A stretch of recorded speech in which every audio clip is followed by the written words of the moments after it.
Live from the lavatory. Welcome to the Close Traffic Podcast, an aviation and flight simulation show. Welcome aboard.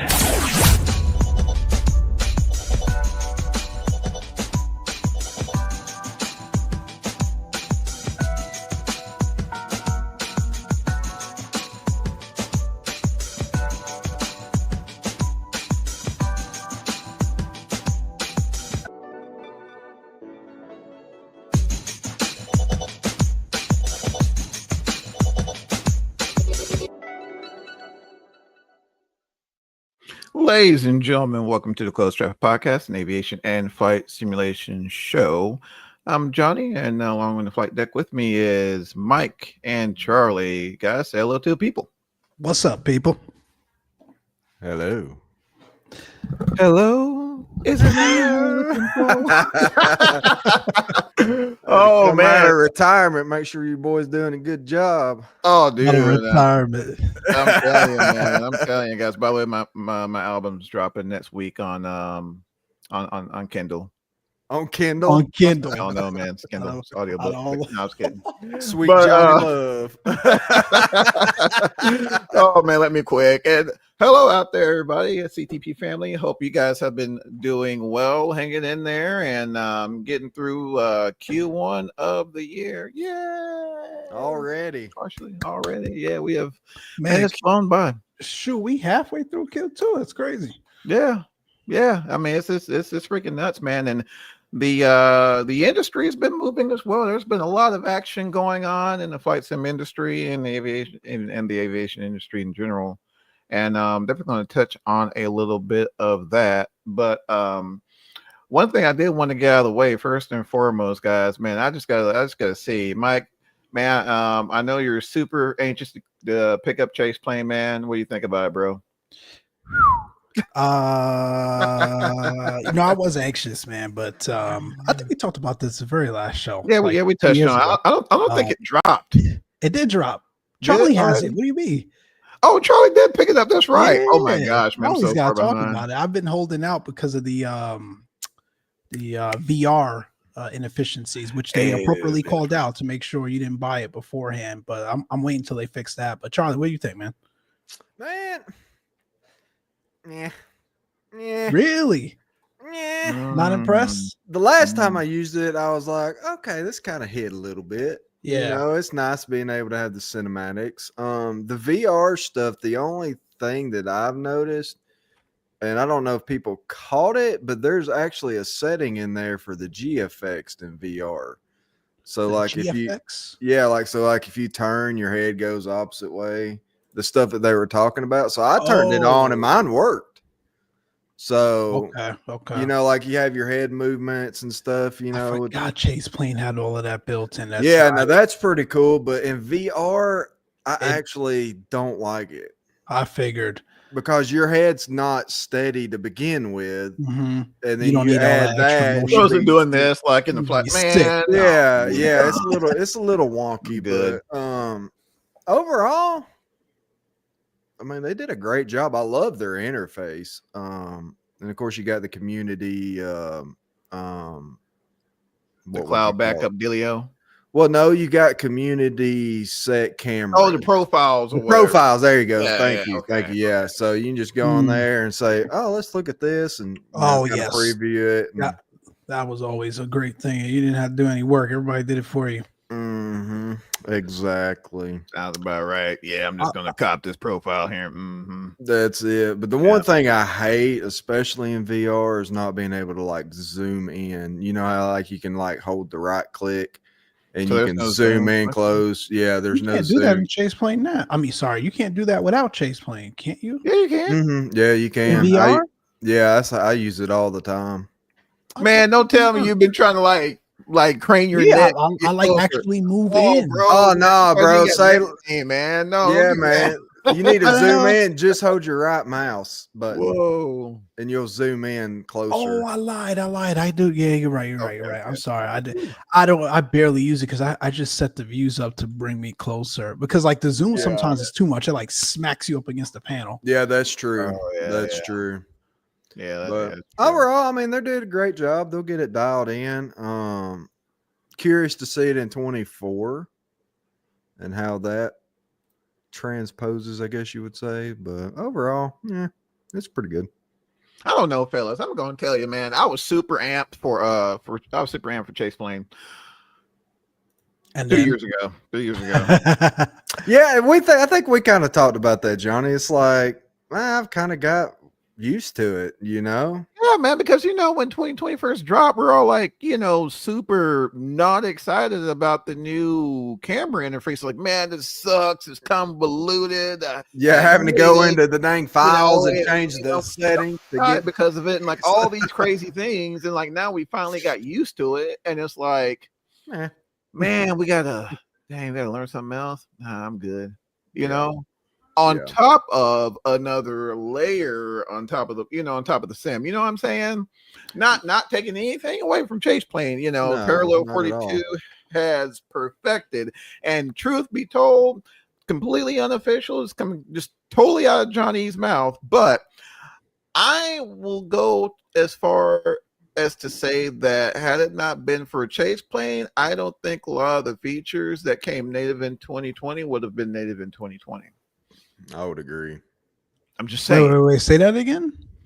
Had it not been for Chase Plane in the past with P3D and their experiences and the bar that they set way back then, I don't think that would have inspired Asobo to implement some of the camera features and functionality that we saw in 2020 and 2024. Yeah, that's a good point. Yeah.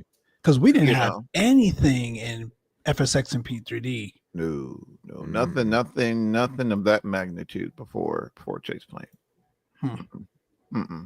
So, I mean, I definitely want to give Chase Plane their flowers in that regard, but Mhm. I'm sure there's a lot of welcomed quality of life features that will come with the plugin, but I don't think, me personally, I'm ready for that just yet, especially since they haven't had the opportunity to truly dial in the integration with VR. Because let's just be honest, VR is definitely becoming more of a thing now, Mhm. and I don't think it would be fair to just completely, omit Disregard that it. user base. You know what I'm saying? Yeah. Yeah. So, let's, I don't need just, a myriad of features, for VR users, but just give me that zoom, give me the ability to adjust the settings for VR usage, Yeah. and I'm good. You Yeah. know. I'm sorry, folks. I didn't mean to just dive into the show with that, but it was just kind of on my brain, and I was just like, man, because to me, I think it's priced pretty good. Especially if you're not using VR. I mean, it's almost like a no-brainer. Oh yeah. Hop Yeah. in. Yeah, If I was solely 2D, yeah. Yeah, You know. if I wasn't 100% in VR during my flying experiences for the last 3, 4, 5 months, I would have picked it up day one. But Yeah.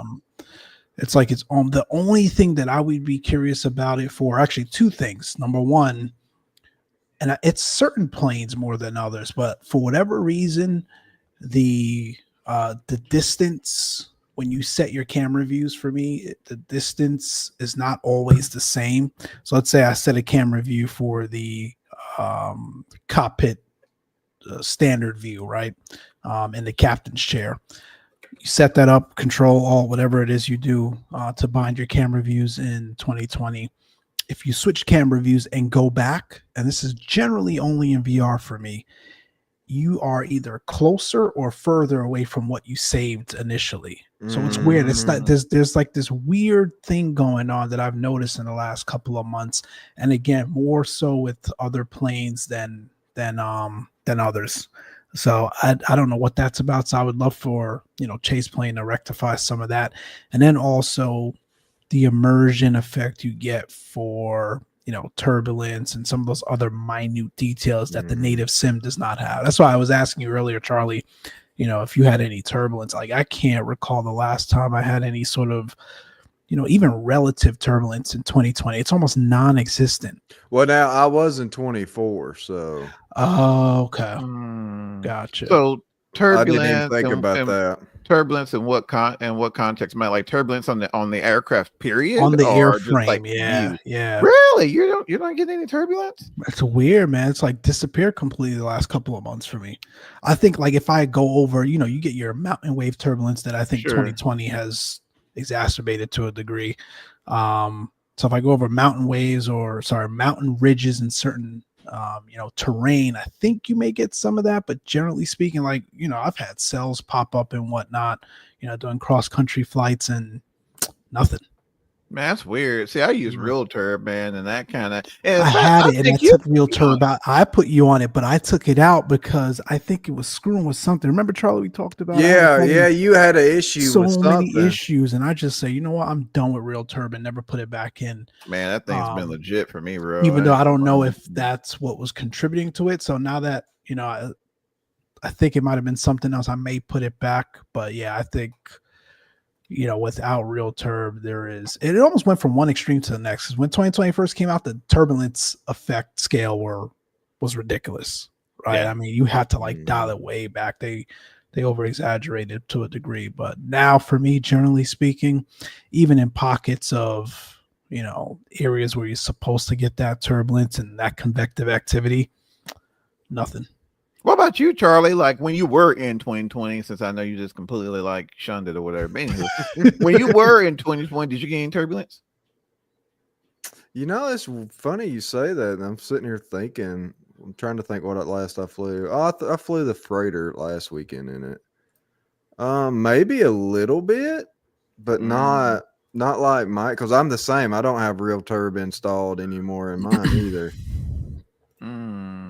That's weird, man. I may have to test that theory.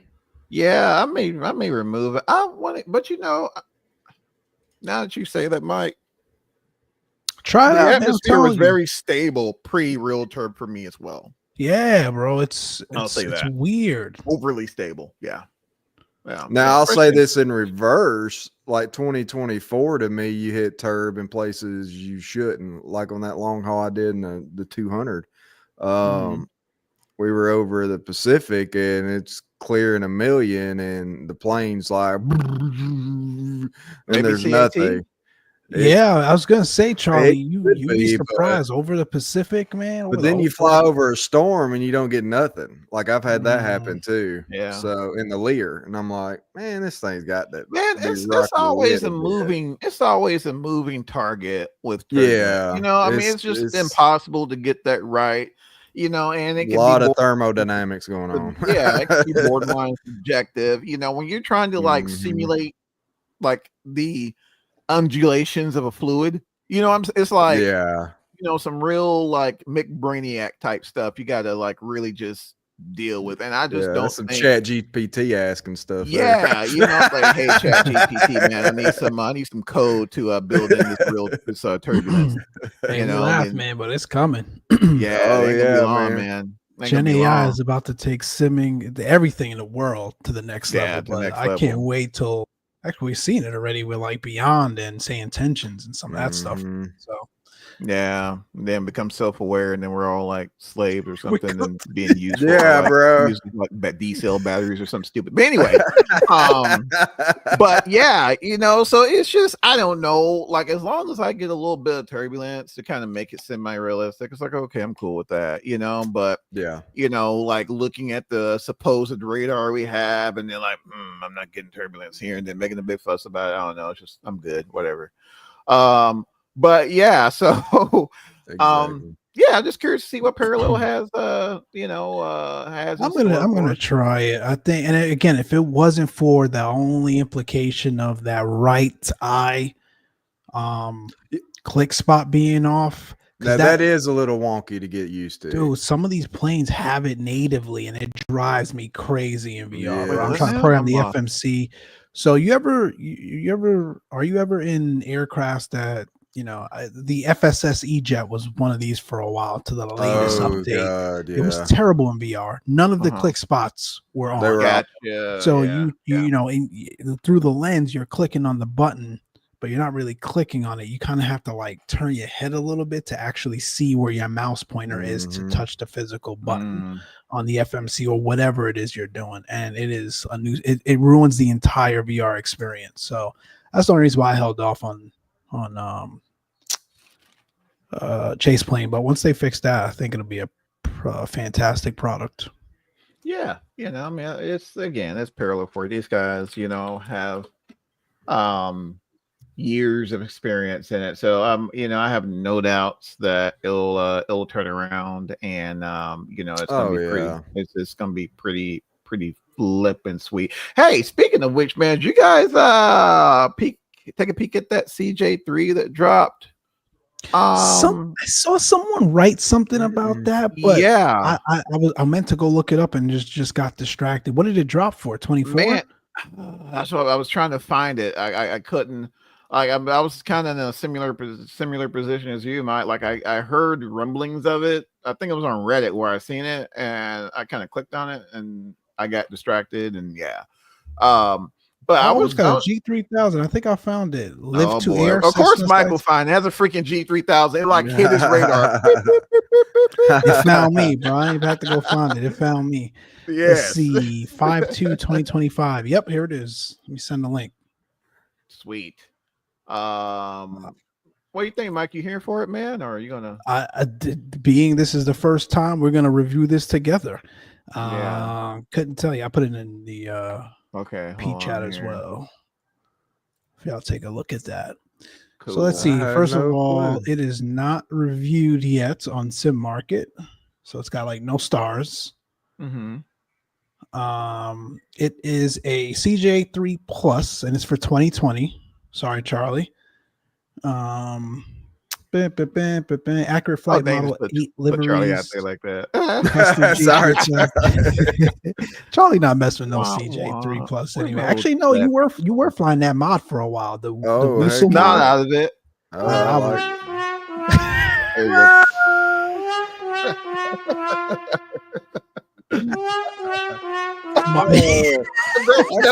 you go. I promise. You broke it.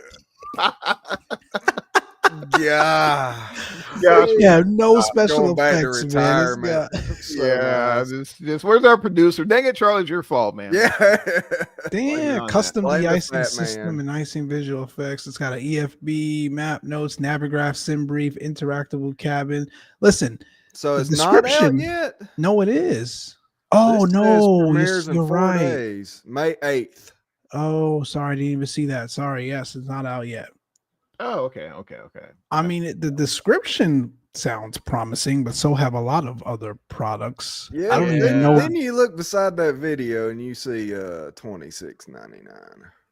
Yeah, that kind of gives you. I mean, is that really a horrible price, though? Guys? I think that's what simmers have become accustomed to. It reminds me to come back to this topic later as well. There's been a lot of angst about the PMDG 200 pricing, which if folks knew what it used to be, they wouldn't say anything. But we're gonna come back to that. Yeah. Well, I'll tell you, I paid $140 for the one in P3D. That's what I'm saying. We're gonna come back to that. We're gonna come back to that because I don't know that we give PMDG a lot of grief on this show, but I don't know that I agree with the sentiment from the consumers about the pricing for that. But we'll come back. Anyway. To your point though, Charlie, 30 pounds I think is what folks are accustomed to in this day and age for the Sims that we have. I mean, like how much is the A320 Phoenix right now? Wasn't it like $50? $59? They were running a sale there. You could pick them all up for a really reasonable price. But like when it first dropped, it was like $59.99 or something like that, right? Something like that. Yeah, I mean, it was pretty reasonable, whatever it was. And that's and that is a roll. I mean, that's the best thing we've got in the platform, arguably against FS Live, of course. Now, but I got to be careful. I don't want people coming after me. Catch feels and stuff about it. But pricing wise, look how all right, let's use both the FS Labs and Phoenix. How first of all, there's far more going on in those airplanes natively. And a lot of it has been simulated for the desktop sim, and it's this is about double that price. I think this is roughly what I would expect. Now, again, I don't know that it's going to be modeled to the same degree that we've been exactly. accustomed to with like Phoenix and stuff. But I don't know that I need a CJ3 Plus to be that way. I would love for it to be, but I think something better than what we've gotten the sim That's true. natively by What do we default. have natively? Is it CJ3 natively? I mean, there's the 4. there's the Hey. sorry, yes, you're right. So we have the CJ4. And it's pretty. I mean, it was pretty good in 2020 with the working title started. Working title made it amazing, and then they Freaking hot stripped it told the out snot out of it. Yeah. and then left like portions of it. And then the Wusel mod made it even better, but you still, I don't know what happened. Like working title used to have the embedded checklist, cabinet announcers, a lot of stuff, and they stripped that out and just embedded it natively in the sim with Microsoft. And maybe some of those features and functionality couldn't be included because it was licensing from what I heard. It was probably some licensing thing, but like that to me, that's unfortunate. But whatever. I'm trying to see if Live to Air. I mean, they've got a couple of other things in here, but nothing. I think Charlie may be right on this one, yo. It's not looking. It just, man, I just get real finicky when you start talking about complex systems and then you see $27 price tag. Yeah, how complex? I mean, now if they're piggybacking off of working title stuff and that's a different story. That's a completely different story. But I didn't read about any of that in the description. So I clicked on the developer, and again, this is Live to Air's out there listening or fans of Live to Air, please forgive me, but I don't see a whole lot of really anything from this developer that would indicate this would be a extremely, valuable product. And there is a 2024 version coming, by the way. They're both coming out the same time. Yeah, it looks like what? Yeah. So according to their Discord now, never mind. I'm sorry. So like I'm looking here on their Discord now. So initially I guess it was supposed to be May 1st, and now it's May 8th. Yeah, that's why. That's probably because of Sobo's beta updates. Yeah, on 24 side. Yeah, I mean they've got a Chevy Corvette. They've got a wait what for what? Click on their developer link in Sim Market to see what other products they've got. Oh, I see it here in their disc. I'll throw it in the chat. Kawasaki Ninja. Yeah, they've got like this Aviation Alice electric plane. I mean, Edge 540. And we haven't seen a lot of people talk about this yet. What vehicles in 2020, 2024? No, this product, man. You know how the world we're living in now, especially in every industry, but certainly flight sim. Whenever a product is gonna, be something that's game changing or at least simulated to a high degree, you've got all the content creators, writing about it. First discovery flight, whatever you want to call it. Yeah. What first look or something like that? First third look, second look, fifth look, thousandth look. I mean, yeah. Hey guys, it's a well modeled cheeseburger on there though. I'll give them that. I mean, I'm looking at the pictures. A lot of this thing looks well modeled. I see the Lay's sour cream, cheddar and sour cream bag there. Looks like what's that over there they got? Looks like that taffy stuff. What's that stuff called? Airheads. Yeah, that's Airheads. Yeah. This tablet looks fire. Yeah. I mean, it does. It looks freaking phenomenal. Yeah, I mean, it's well. I mean, I kid, but I mean, it looks well done. I don't know, fellas. We'll have to see, 26 bucks. It's worth rolling the dice to kind of see. I mean, hey, I need to watch the live video first, and then I'll roll the dice. But yeah, you're right. First look. But yeah, it'd be interesting to see for sure. But yeah, CJ3. If you guys are looking for one, it's around the corner, and then there's a few other biz jets out there about to make their debut. So I'm interested to see how it shakes out. Man, speaking of rolling the dice, I don't know, Charlie. I mean, me and you may have gotten ourselves in a What? We ain't talking about no dirty 30. No, dirty 30, yes, sir. Oh Lord. Oh crap, man, what have we done? It was rough. So it's inside joke, ladies and gentlemen. But so but I want to call them millivids, but they Blackbird Simulations just really recently released the which my time being in the service, I've never heard it being called this, but the Dirty 30, Man, which is the I C130. had to look it up. What the Anywho, heck's yeah, a dirty I don't know, 30? And bro. then I was like, I don't know. Anywho, a C130 is what they're dropping. But it's an alpha state. Clutch to pearls. I know everyone's like disclaimer, I'm checked out. I'm good. alpha, and not it's full legit. functioning. No. So if you I have blood assure pressure you. problems, I'm Do not a not. doctor, but Don't do do it. not don't do it. Just They don't still do it. trying to clean up Truist Park down there where I landed that sucker in it. I say that, guys. Again, I kid. You It guys was can't take rough. anything- you can't take anything seriously we talk about in the show. Anyway, No. but no. So they did release recently release it. It looks great. The modeling is there, but they are very clear that it's indeed a work in progress and it is indeed an alpha state. However, looking at Blackbird Simulations repertoire, looking at their resume, their background, however you want to call it, they have receipts. It's not like some other developers, in my opinion, that, hey guys, we got this model of this aircraft here. It's not done yet. It's alpha, but we're going to go ahead and put it on the cell. There's no panel in it just yet. The sounds are Cessna or of a Cessna 172. However, we'll give you guys early access. I'm exaggerating, Mike. I'm exaggerating. But I'm saying Blackbird Simulation is not that.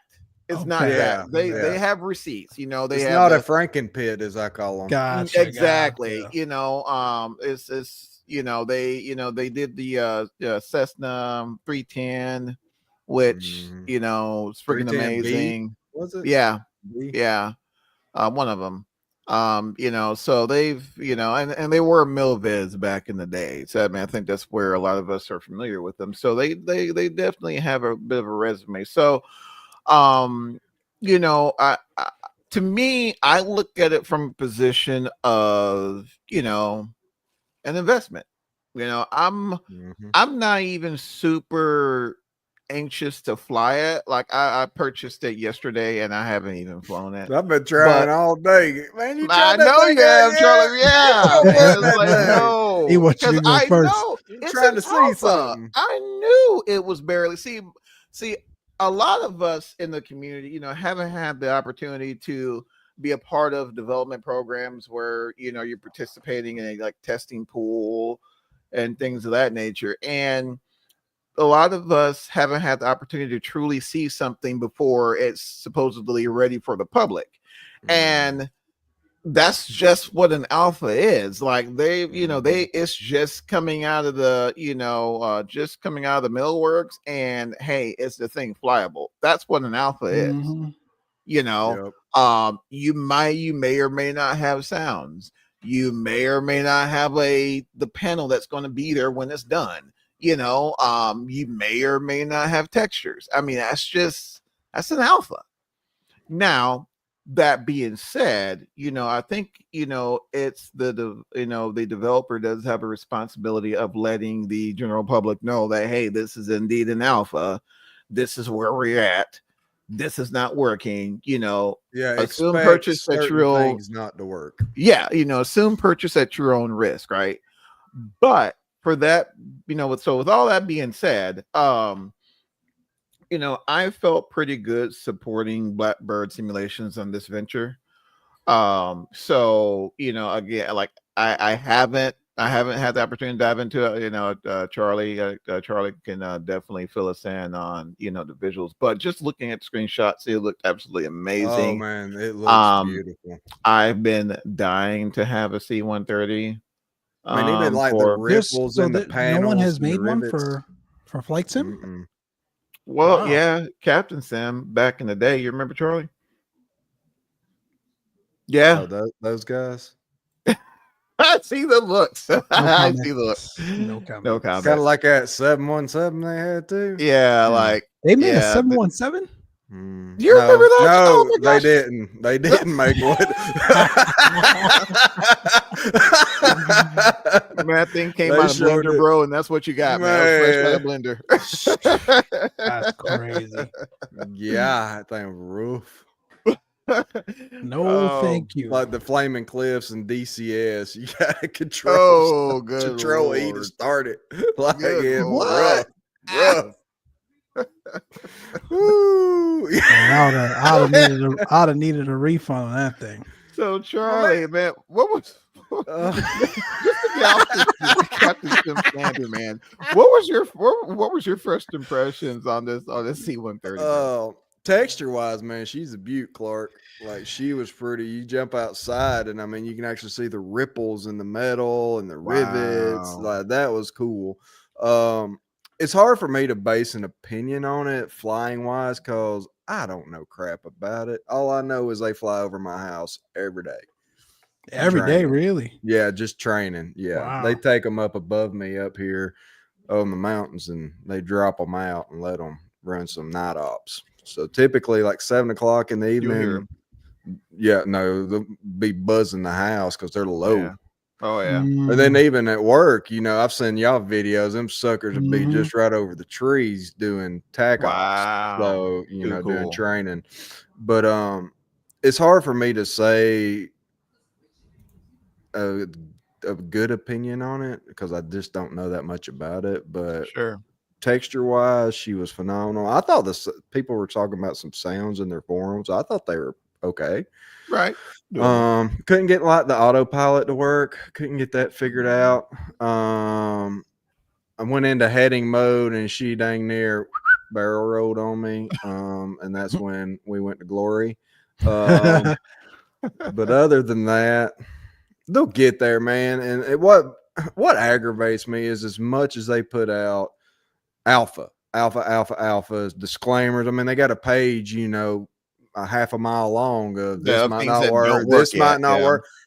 We don't know if it's compatible with SU2 in 2024. Well, guess what? Charlie's running the latest version of SU2 in 2024. So it could have been on me. That's why I'm like, I can't base an opinion off of. Sure. But then you go on their forums, you see people asking for a refund. It's like, bruh. The thing, literally, I saw a post on their forum, a refund inquiry, and it was an hour after they dropped it. Man, we got to stop that, y'all. We got to stop that. We got to stop that stuff. Like, ultimately, my opinion, it boiled down to, they need a little cash flow to help finish the project, and those that want this aircraft, support them. Yeah, that's it. There's nothing wrong with that. So, man, it's become rant over. It's one of because I saw a video when the A350 release of someone on YouTube doing the same thing, and this person is a streamer, content creator, etc. I don't subscribe to him, but I've seen this stuff floating around, and it's one of those things that people just like to create stir and anxiety and reaction to generate views and conversations. I don't take half these people serious, to be honest, and it extends beyond our hobby and you know what we do. It's that's just life these days in general, unfortunately. Just a word of advice, ladies and gentlemen. If you see the title of the stream or whatever content it is, "Are we cooked?" ? Leave it alone. Just keep on rolling. Or we could. And then it's like some, you know, they always exaggerate their face like, right. You know, something stupid. I'm requesting a refund. Come on, bro.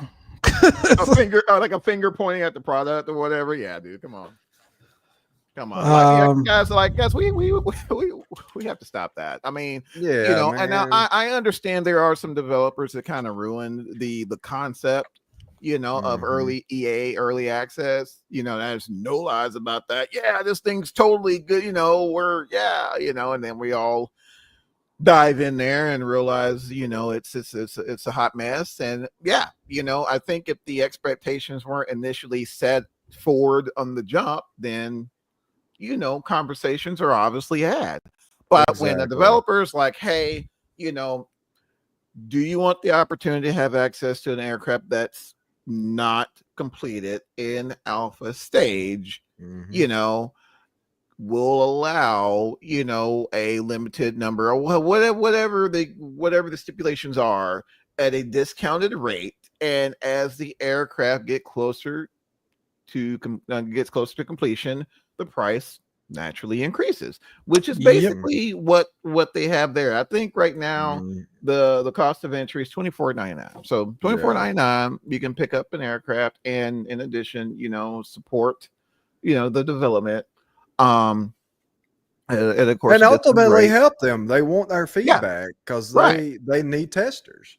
Right. You know, not just, you know, what, you know, someone saying, you know, I want my money back, you know, or creating content saying, are we cooked? You know, I mean, it's just, you know, I mean, because that's what you're saying. I wish I had that kind of time. You know, so, you know, if you find an issue, jump in the forums, you know, post the conditions of the issue. Don't just say this isn't working. You know, I hit autopilot and it doesn't come on. Right, it don't work. You know, post the conditions. I'm on the runway. Like post, you know, provide your hardware environment, you know, general specs, and keep it moving. You know, leave it alone. Go send something else. Go send PMDG. Go send whatever, something that you know works. Get the blood pressure back, and when you feel like playing with it later on, you can play with it. You know what I'm saying? Come back to it. You know how many times and they had already done that in their forums. A couple of people had problems. They said, "Well, what's your specs?" And these two people listed out their specs, and they were pretty similar. So he's like, "Okay, perfect. Let me look into this." Welcome to testing. Yeah, it's alpha. Yes. But I did want to say one other thing. Sure.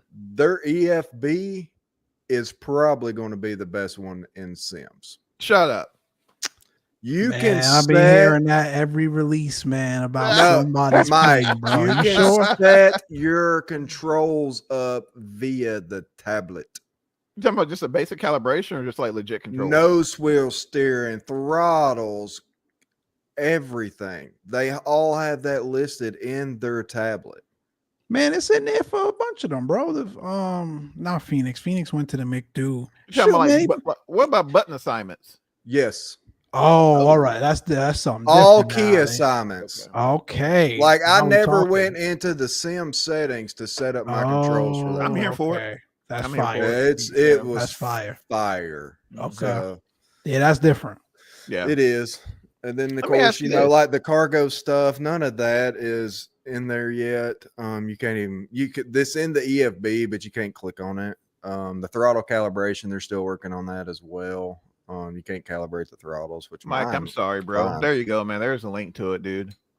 No, I was trying to find it. I found one from like 2017. They've been working on this thing for like 6 years, bro. Okay.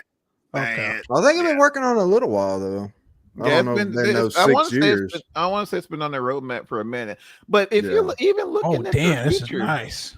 Even looking at their feature set, man, it's gonna. And I say, and again, I know they can do it because of what they did with that 310. They took probably the most boringest. I'm sorry, this is my opinion. The most boringest multi-engine GA possibly do. I mean, like that aircraft is what folks get the multis in, bro. I mean, I'm just hey, bro. Shots fired, man. But I just got to call it for what it is, man. But it is a workhorse, man. But it's just not. It's not all that exciting. I'm just saying. Yeah. But you know, the amount of engagement you can get out of a flight in their version of the 310 is phenomenal. If you guys hadn't had the opportunity to pick it up and give it a look see. I don't think so, because I think I was on the fence forever. I'm like, Johnny, should I? And they didn't rock on like a y'all always ask me, man, and then what I'm like, think, Johnny? Should I go pick ahead up that new Viz? Go ahead and cop. And then it's like, you know, then you're like, man, these things are this thing's cheeks or whatever. Then it's my fault. No, dude. Yeah. I got the 414. Do I really need the same thing? Like, because I don't even fly that 414. I was and see, I mean, if you're just not into, you know, that, you know, multi-engine props at that level, then no. But you know, if you love your GA, you know, love getting from point A to point B, And it's it's I want to say it's a cabin simulation involved as well. It's legit. It's like That's legit. cool. So to see, I have no doubt they're going to be able to meet every milestone they have here. I mean, they're looking at custom ground power unit. Looks like the hydraulic system. They're looking to simulate that. APU, fire handle system. A whole bunch of acronyms. Have no idea what it is. Caps, but not your caps, Mike. Time nav. I mean, just all these feature sets. I have no doubt that they'll hit. It just takes time, and to be honest, I mean, sometimes it takes an influx of capital. $dollars. Well, when was the last time they've had a drop? It's been a while, right? Been a while. I want to say Expo in Houston. Yep. Well, that's the first time I saw the guys. So and gals. Yeah. So yeah. I mean, and that's not the only project they're working on right now either. Yeah, that's right. U1H. Oh, they're doing the they're doing the U, that bro. dude. With the mission base. Oh. So I'm hoping they get that figured out, man. How cool would that, man? That's gonna be solid, bro. Legit. Like you talking now, Charlie, you don't mess with bro. You don't mess with no rotaries like that, bro. Come on, I love man. flying helicopters. I know. I can't fly them, but I like them. But that'd be cool, man. You have a mission base for the Huey, slinging some rounds out the window, and then you take the C-130 and you dropping troopers out the back. That's the thing, man. Like, that's slick.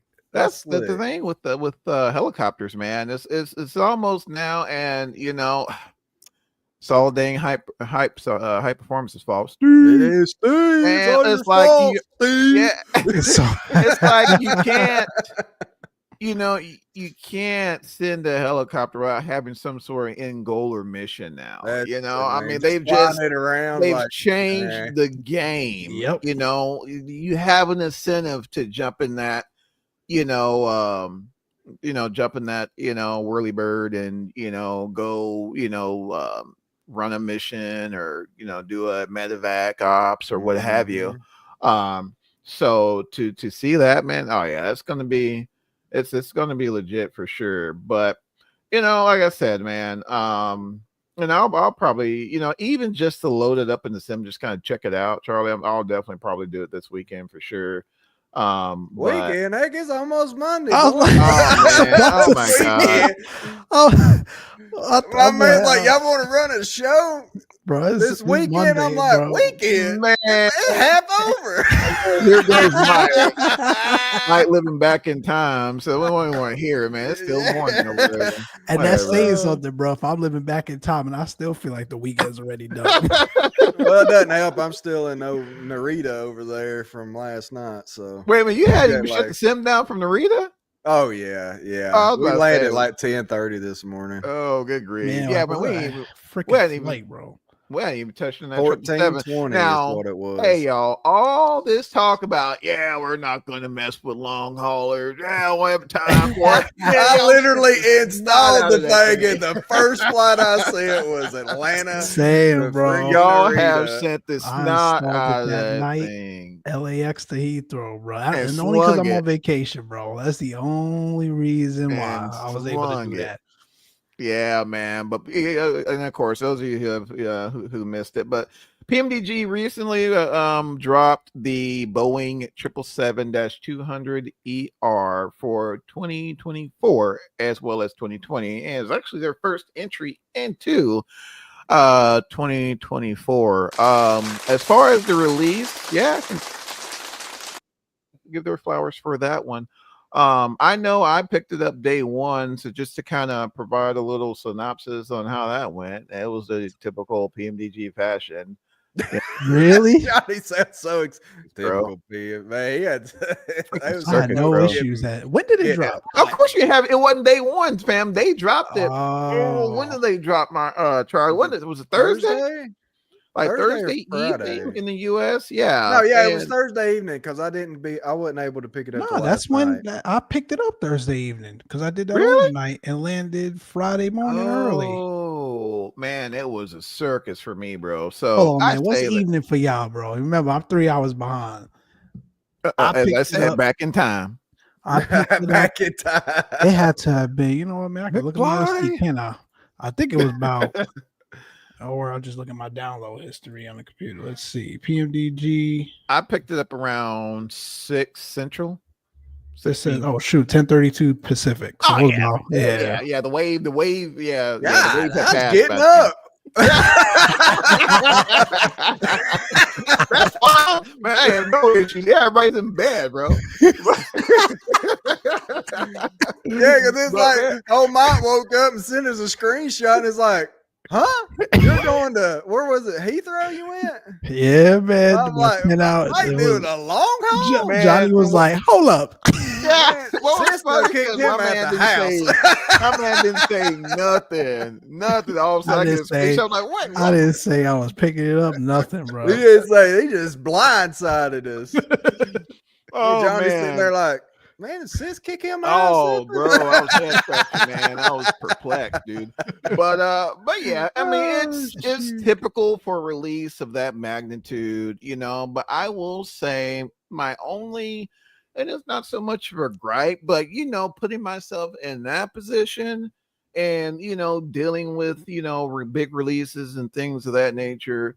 You know, one would assume, you know, additional resources have to be allocated to, you know, bolster up against the influx of traffic on release day. PMDG guys, I know y'all have been doing this for a long time. You know, I came up when these guys were dropping releases. You know what I'm saying? So this isn't their first rodeo. But I do know briefly they took the sale down. They took the sales page down because of that much traffic. Yeah. Man, I'm gonna tell y'all something, bro. I've learned something, and I knew this deep down. I just like complaining about PMDG and all the people that be having these issues on release day. This extends to everybody.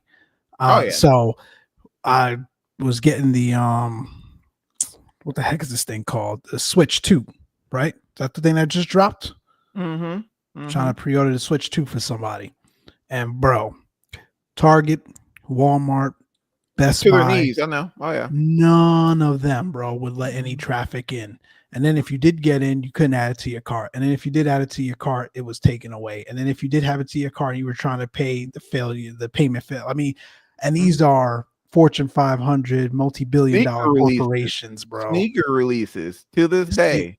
Still crash sites. So You're I cut PMDG a little bit of grace with this stuff because everyone unfortunately goes through it. Now, you know, are they doing all that they can in anticipation of the web traffic? Probably not.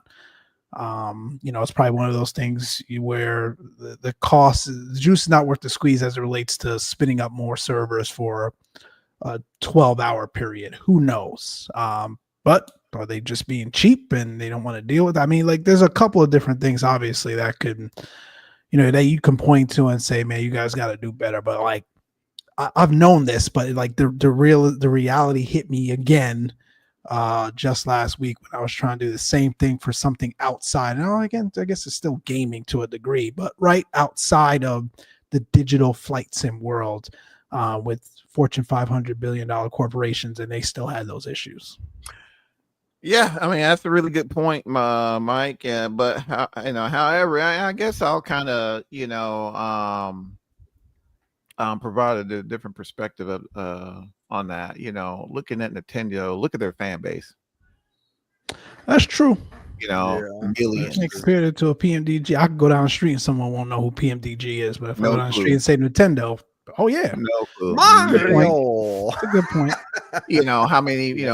A Nike drop millions, Jordan drop millions. You know, so I mean, and there's no amount of servers you could spin up in the world to prep, for a release that's going to see, I don't know, 10, 15 million, worth of users. You know what I'm saying? Man, probably more than that. You know what I'm saying? Coming out. Yeah. I mean, so now the only way to really deal with it is just like it's a queue. And which I was interesting, man, because I ain't gonna lie, I was kind of peeping at that switch too as well, and I jumped in the queue, bro, and I got frustrated. I did ended up copping, bro, but I got frustrated and canceled it, and then I was like, man, You canceled it after you copped it? yeah, bro. I went to Walmart, man. I was just like, I'm sitting here on the couch, man. I'm like, oh snap, the Switch, because I mean, yeah, I'm old, man, but I mean, every now and then I might want to just pick up the sticks and jump on some Mario. Right, and right. I got to looking on there, man. I'm like, oh, good, snap a drop, because I got an app, man. That's like that sends me straight to the cart. Anyway, that's. Oh, I may hold back. No, I ain't out, biting. I'm not biting. But I was looking. I was like, all right, it's a cop, and then I got to thinking. All the problems with that damn PS5, and now he tells us this. Oh my gosh, yeah, man. And then I'm like, you know what? Cancel. And then now it's like, I don't know if it's FOMO or what, but it's just like, man, maybe I shouldn't cancel. But I don't know, man. I mean, it'll be that thing on eBay for 3 times the price. Man, catch the flip, bro. But no, I don't think, I think the mentality, not to kind of go off in the weeds, but I'm totally gonna go off in the weeds. But I don't think the supply chain is, and as it relates to having product. I think this time the product we will have, it's just other whatever. I think we'll have the product, so I don't think that'll be an issue. So even when it drops in June, I don't think people have problems picking one. A lot of people think they would, and that's why they were pre-ordering like mad. Yeah. Bro. Well, a lot of us are still in that COVID mentality. That's a good think about it, man. We have problems getting ships from point A to point B because crap was shut down. Crap's not shut down now. We're dealing with other things. But right. it's not the idea of things shutting down, not being able to manufacture and move product. So I think the product will move. Yep. It's just, what I'm saying. So, there's a lot of economic factors that, folks are, I get it. Right. Yeah. So I'm like, if I still get the itch, I'll pick one up. But yeah, because that's why I asked you, Charlie. I was like, man, I looked at the Switch too, and it's, I don't know, every now and then this would be nice to kind of play some Mario Kart, and Nintendo does an amazing job of kind of keeping their ecosystem within their ecosystem. They're not third party and crap. So if you want to play Mario Kart, you got to get a Switch. If you want to play, Super Mario, whatever, you got to get a Switch. If you want to play Metroid, you got to get a Switch. All right, rant over. Sorry, y'all.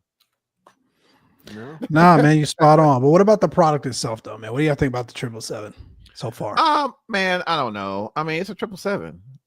I mean, it's not to really put it, not to diminish the awesomeness of it, but I mean, it's solid. I mean, they did a really good job setting the initial expectation with the 300. So I expected a similar experience. Naturally, it's smaller, so it's a little more spritey, I guess, for lack of better terms, off the runway.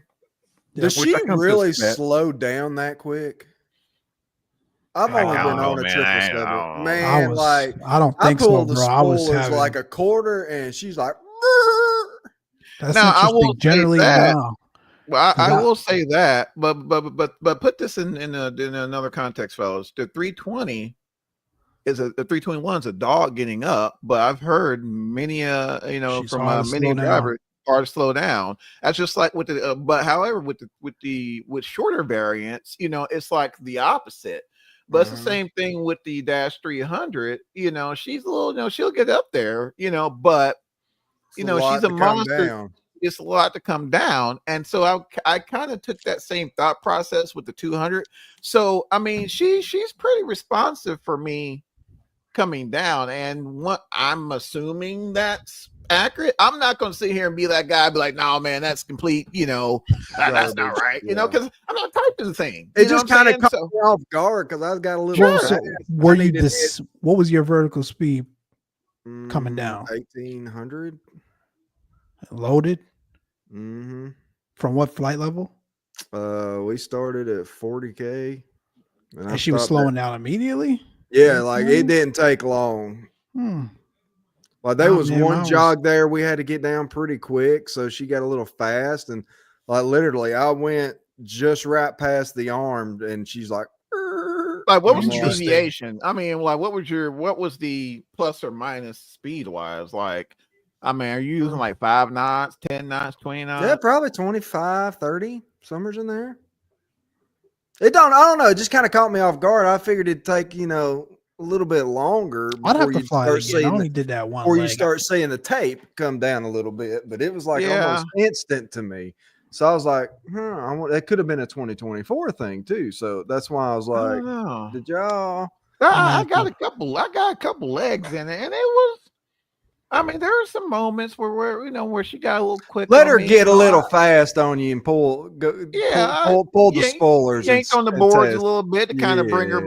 back. Man, And but those I wings mean, are huge, and so That's are true, and too. proportionally, so are the boards, bro. So you pull that thing back, and Yeah, it's you don't like have a lot of like energy having a going down. 320 sideways. Exactly, bro. So I would say sidestepping. try 2,300 feet per minute and try that and see if it slows down. and see if Then it slows down. then if it Yeah, does, they'll then tell there's you. probably They'll something tell you. wrong. That'll tell you. Mm-hmm. I have to look at that. Because that 777 Yeah. for me, and that's because I just fly fast, bro. I'm right up to that tape all the time. Oh yeah, I Um, do too, bro. It's good. But I was coming in and Speed she was restriction. My speed killing me. restriction is 10 knots over. I'm good. Yeah, bro. As long as it's as long as no one is on Vatson, bro, delete the Yeah, speeds, sending bro. it. I'm gone, bro. Like, yo. 250 below 10 is the only thing I buy. Yeah. That's it, bro. I'm gone otherwise. And she was hurting trying to slow down on that ILS because of that. Mike hitting My man needs some heat shielding to come down, bro. That That like 230. Man, I was like, when I get my man some ceramic plates, bro. I was on that coming out nose. of 13K, bro, and I was still doing like 330 indicated, bro. I was cooking. Yeah. Oh my gosh, man. Let him cook. Wow. But yeah, man. I don't know, guys. It's nice to, it's nice to see, the variants. I did do one leg in 24, and it was solid for me. I think the Any only noticeable thing difference between the two? for FM wise for me, no, not really. I mean, it was pretty, it's pretty on par with what I was expecting. I think the thing that kind of does it for me with PMDG, and y'all know this, man, and it's all Phoenix's fault. Dang it, Phoenix. The and not that's a huge deal, but it's just when you got it and then you don't have it, you miss it. You missing It's something, the man. cabin environment. Yeah. It just doesn't do, like for I was showing you guys like day one. Yeah, that was kind of dry. Yeah, it was pretty dark in there, man. Like there's no. No, you're right. Lighting, I forgot to tell you. See, that. like mine Did was bright, bro, because we were at night. Like I couldn't go in the cabin. It was just like, bro. boom. Mine at night was dark too. Really? Did you figure out where to turn the lights up at, Johnny? I found it in the FMC. Yeah, but I found it too and put it to full me. bright. Did nothing. Mm-mm. It's dark as hell, bro. I don't know. So maybe. Hold on. I wonder if it's a 2024 thing. Where were you in the lighting? What sim were you in? 2020.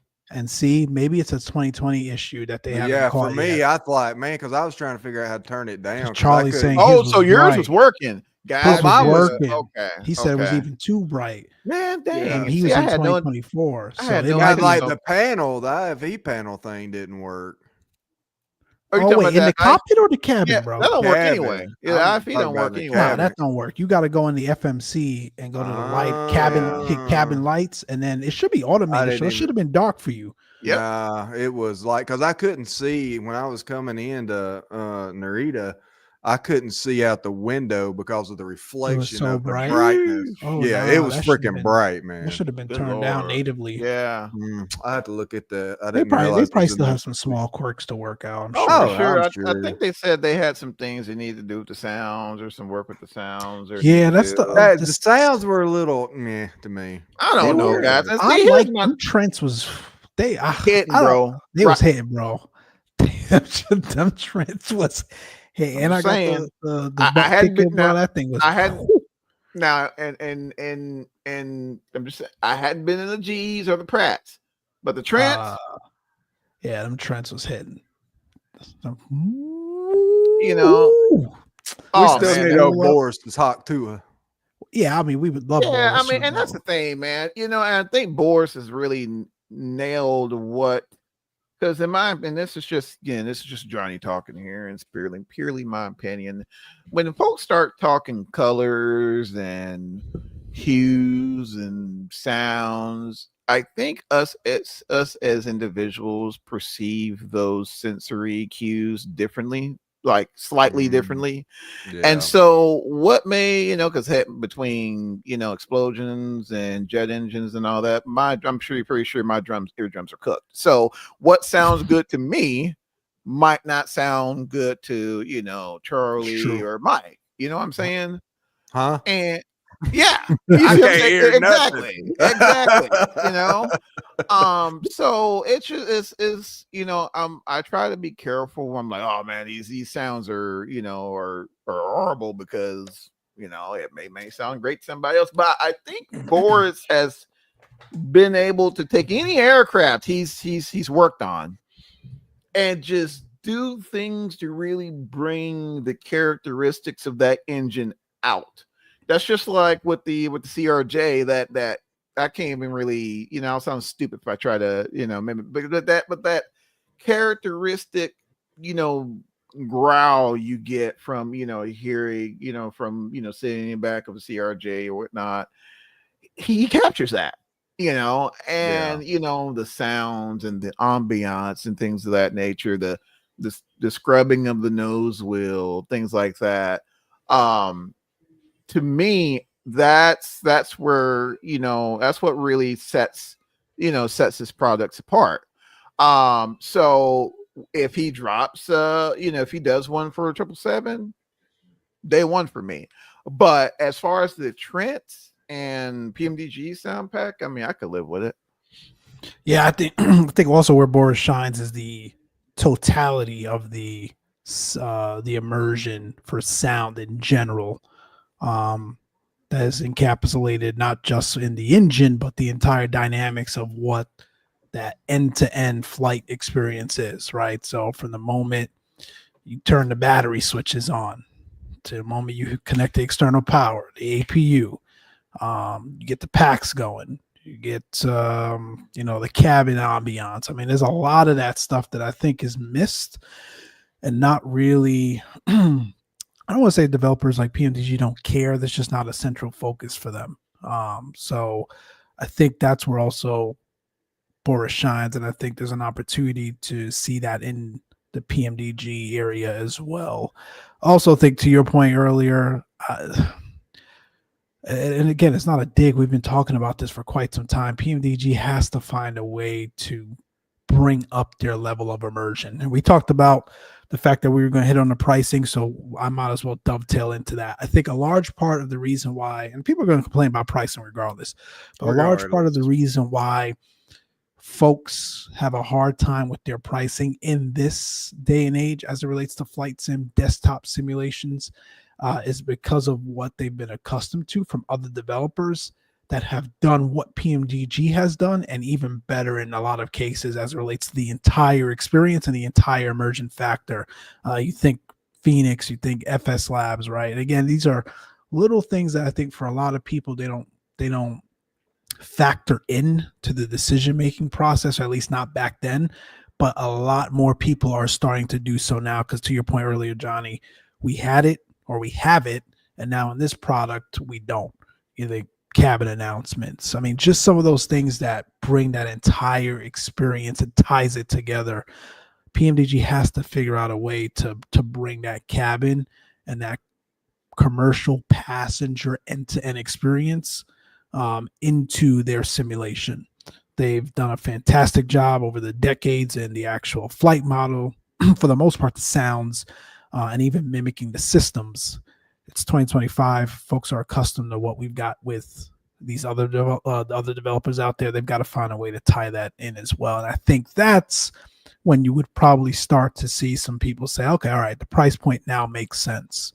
But to play devil's advocate, we've also seen the price point come down significantly for a PMDG product than in years past. I mean, if you got their stuff in FSX or P3D, like you said earlier, Charlie, I think I'm $140 for a still trying to pay 777. off the loan.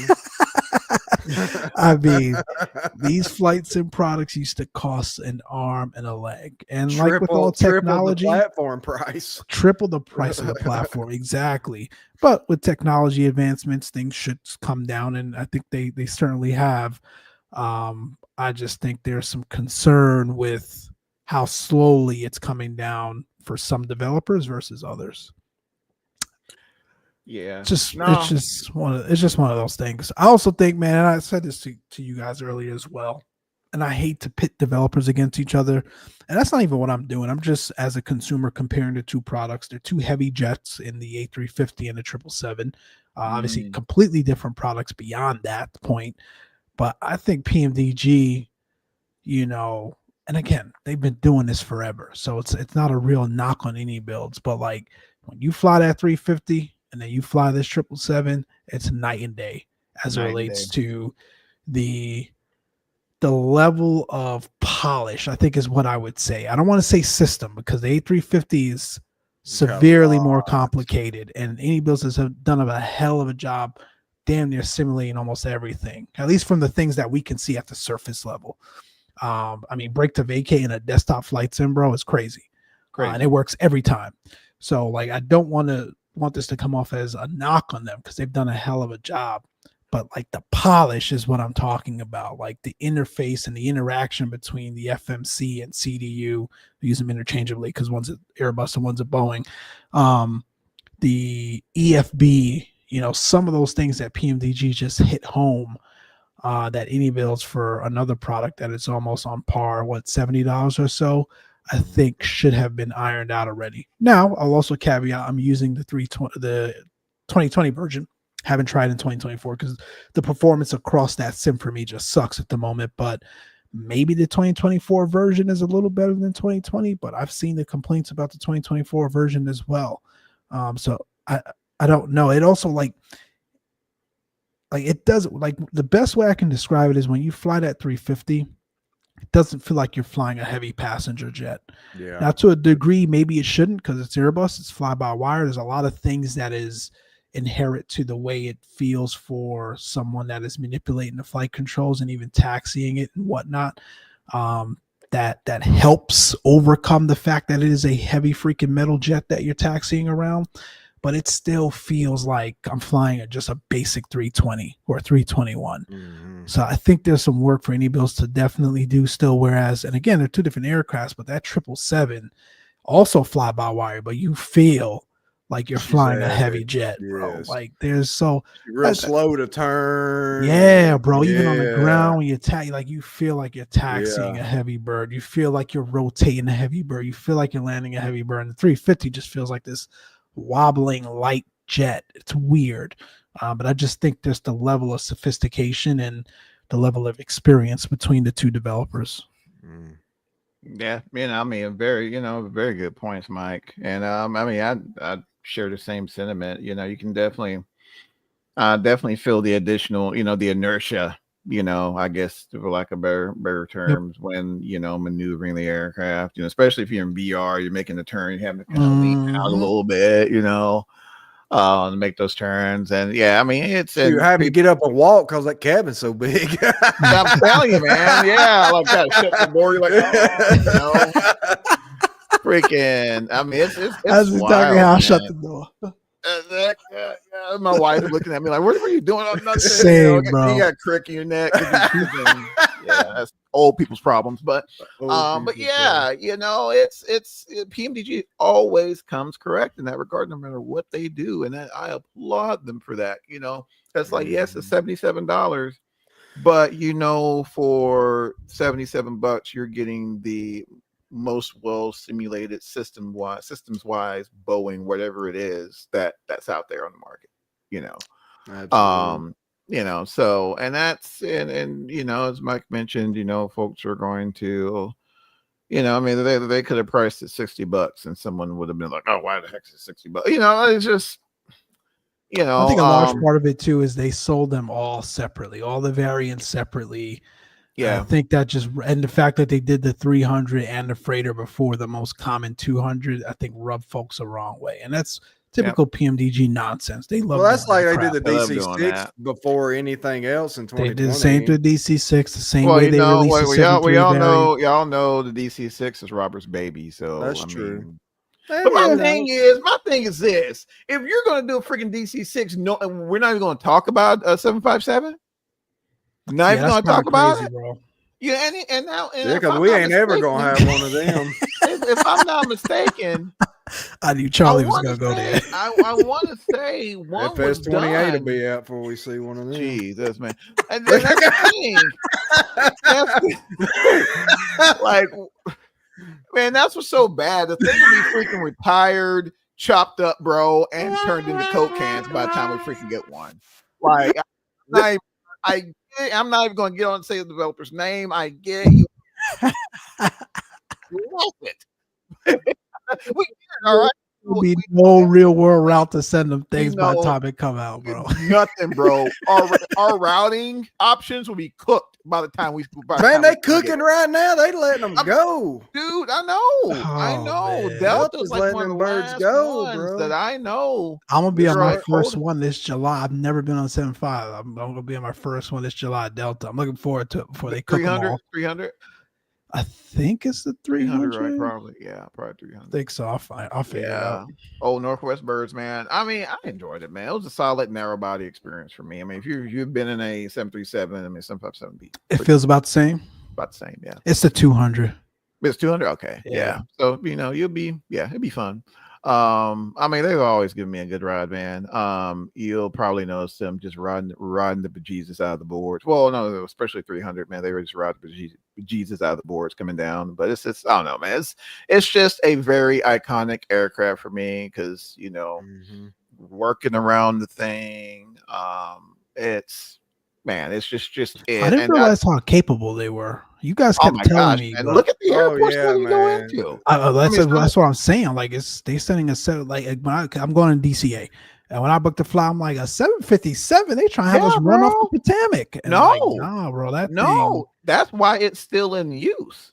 It's because it's Interesting. one of the few aircraft that has the performance to truly get in and out of some of those places. And if I'm not mistaken, I want to say at one point they were running the style on them things out of LaGuardia. What? Yes. Yeah. Wow. Yeah, Look she's at a Telluride, rocket, bro. Yeah, Wow. rocket, bro. Extremely overpowered. Yeah. I didn't know that. They used American had a route from, it may have been DFW. If you get a chance, Google it up. But they used to send a 757 in Tegucigalpa, Honduras. And I'm probably butchered the name. Oh, yeah. But yeah, that crazy approach. Yeah. Yes. Yep. Then the freighter, the freight carriers, really use them a lot. Yes, dude. UPS, FedEx. This industry has been dying for a legit 757 for years, and developers will not freaking touch it. We can get a gosh darn 350, but Lord forbid if we can get a freaking 757. Hey man, don't pick on a 350 like that, bro. Man, I'm gonna jump on the 350 because it's bogus, bro. You got like a whole network rack. We can take a network room worth of avionics, pack it into the sim, but we can't get the freaking relay based logic that they got crammed into the 757. We still can't get that. Nah, bro, I ain't trying to hear it. Not trying to hear it. You're right. Bluebird. This year, y'all. We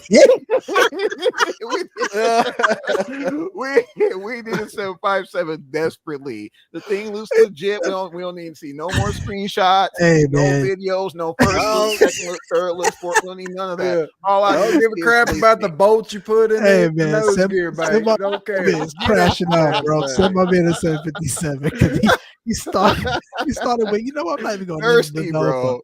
Bro. I mean, thirsty, man. Let me shut up, y'all. But yeah, so it'll be interesting. But yeah, 757 pretty solid as usual. PMDG always comes correct. Definitely some things that can be worked on, but yeah, it's legit. What about you, Charles? Did you give your thoughts on before I went off the rails? No, you pretty much hit it, man. I was honestly expecting some issues in 2024. I was really surprised.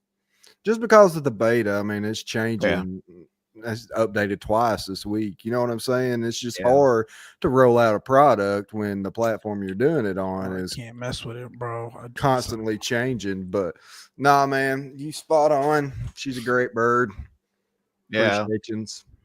Yeah. Now just get them man. other ones to 24, please. Yeah, well, man, I can go out to 300, truthfully, man. But No, that raider, we need yeah. that like now. Yeah. Which he said, man. Hey, he said middle of May, end of May. So Oh, really? for You get both the of freighter them, in 24. Oh, they're both both of them. of them. Hmm. That's what he said in his video. Wow, Sure enough, we'll man, see. that's yeah. I'm not mad at it either way. But yeah, so shout out to PMDG and I give them crap about the release. I mean, it's yeah, it wasn't. I had that thing downloaded, within so the sales portion wasn't bad. You go in there because they've changed the deployment mechanism. So you go on the PMDG site, you purchase it, which I'm sure everyone knows there by now because everyone's bought it. But you purchase it, then you go into OC3, and then it's connected to your account, and you just download it via OC3. Which huge shout out to that upgrade. Yeah, it's sweet, bro. I'm not that gonna lie, was a it's pretty nice. major upgrade. Yeah, pretty freaking nice now. Yes. Because I've been importing, I've been finally we're starting to get some liveries now. So I picked up shout out to J Aviation on Flight Sim 2. Man, them guys are quick. God, quick, man. That one was like what, 10 liveries in there? Yeah, like 8. United was like 8 or 9. He's missing the backdrop though of the American logo in the cabins. I don't know if he did that accidentally, but you already got it loaded up, Mike? I hadn't seen it, man. I hadn't loaded it up. I didn't. I just clicked on the link you sent and then was looking through the pictures. I read the default has them from PMDG, but his doesn't. Oh yeah, man. It's no telling. I know the United one looks pretty sweet. I'm gonna have to run some United ups as well. But yeah, I mean, pretty freaking solid. Definitely got to get some more use out of that thing. There was another release I wanted to touch on as well. But it's just real quick too, man. I just kind of thought about this, man. You got the 7.4 coming too from them. Oh, that's right. The Dash 100 or 200? Wasn't it an older version? Oh, 400, I thought. It's the old as hell version, bro. Oh, here goes my man. That thing ain't got no 3,000. What I'm doing with that, bro? I thought it was a 400. Oh yeah, I think they're doing a 400 as well. But yeah, I think they're the first one was the 2. Yeah, I think they're cooking on like either a 200 or 100, one of them. Bro, it's 2025. I'm not flying no 80. Come on, bro. It don't have to be a G3000, but I'm not. Come on, bro. I'm not tuning no VORs by hand, bro. In a commercial jet, bro. Mike is not trying to hear it. That's hilarious. No, sir. Hey, Random, but I didn't realize the 7.5 for American was flying up until the pandemic. April 2020 was the last few flights for him. Yeah, that's what I was saying, man. Did I realize that Delta's the only one that's like holding on. Still got them. Yep. Yeah. The old Northwest birds, man. That's it. After that, done. That's what I'm saying. And things got the boneyard. Hey, that's what I'm saying. It's ticking. Wow, it's ticking. Clock is ticking. So because I guess what does Delta replace them with? The probably 220 or something. I don't know. I'm spitballing. That or these jets. They ain't gonna how? I don't know, performance wise. I mean, look at the places it goes, man. You're not gonna send no 321 into some of them places that things go, especially no, but I just mean that you're not carrying as many passengers either. Right. So I'd imagine they replace them with the I don't think they're gonna. I think they'll replace them with the 900s or the 800s. Talking about 737 or even the 321 Neos. Yeah, bro, they're not gonna replace those routes with smaller aircrafts. They would replace them with, close to the amount of passengers like they can carry. But then you got to look at the performance as well, because the 737-9 is a dog in some of those places. Yeah, but all right. So let me use one round. LAX to DCA, like the one I'm going to be on. Of course, They've it'd been be running. LAX. They've been running 75s. Well, yeah, I mean, of course, They LAX. now sending to 220, bro. No, fam. I'm not talking about like going into DCA. I'm talking about going into like, where's the 777, like Telluride, like places like that where America used to send 752. Places where your performance restricted. Yeah, I'm not talking about freaking DCA. Of course, they're not going to send anything in there with that, with that high density route, with a 220. Okay. But what has kept the 757 in service for a long isn't the size. I mean, there's tons of performance aircraft of equivalents that that can fit the folks that they're trying to move, but they just don't have the performance. Right. You see. So it's both. It's twofold. So I don't know. It's going to be interesting because for whatever reason, Boeing did not want to.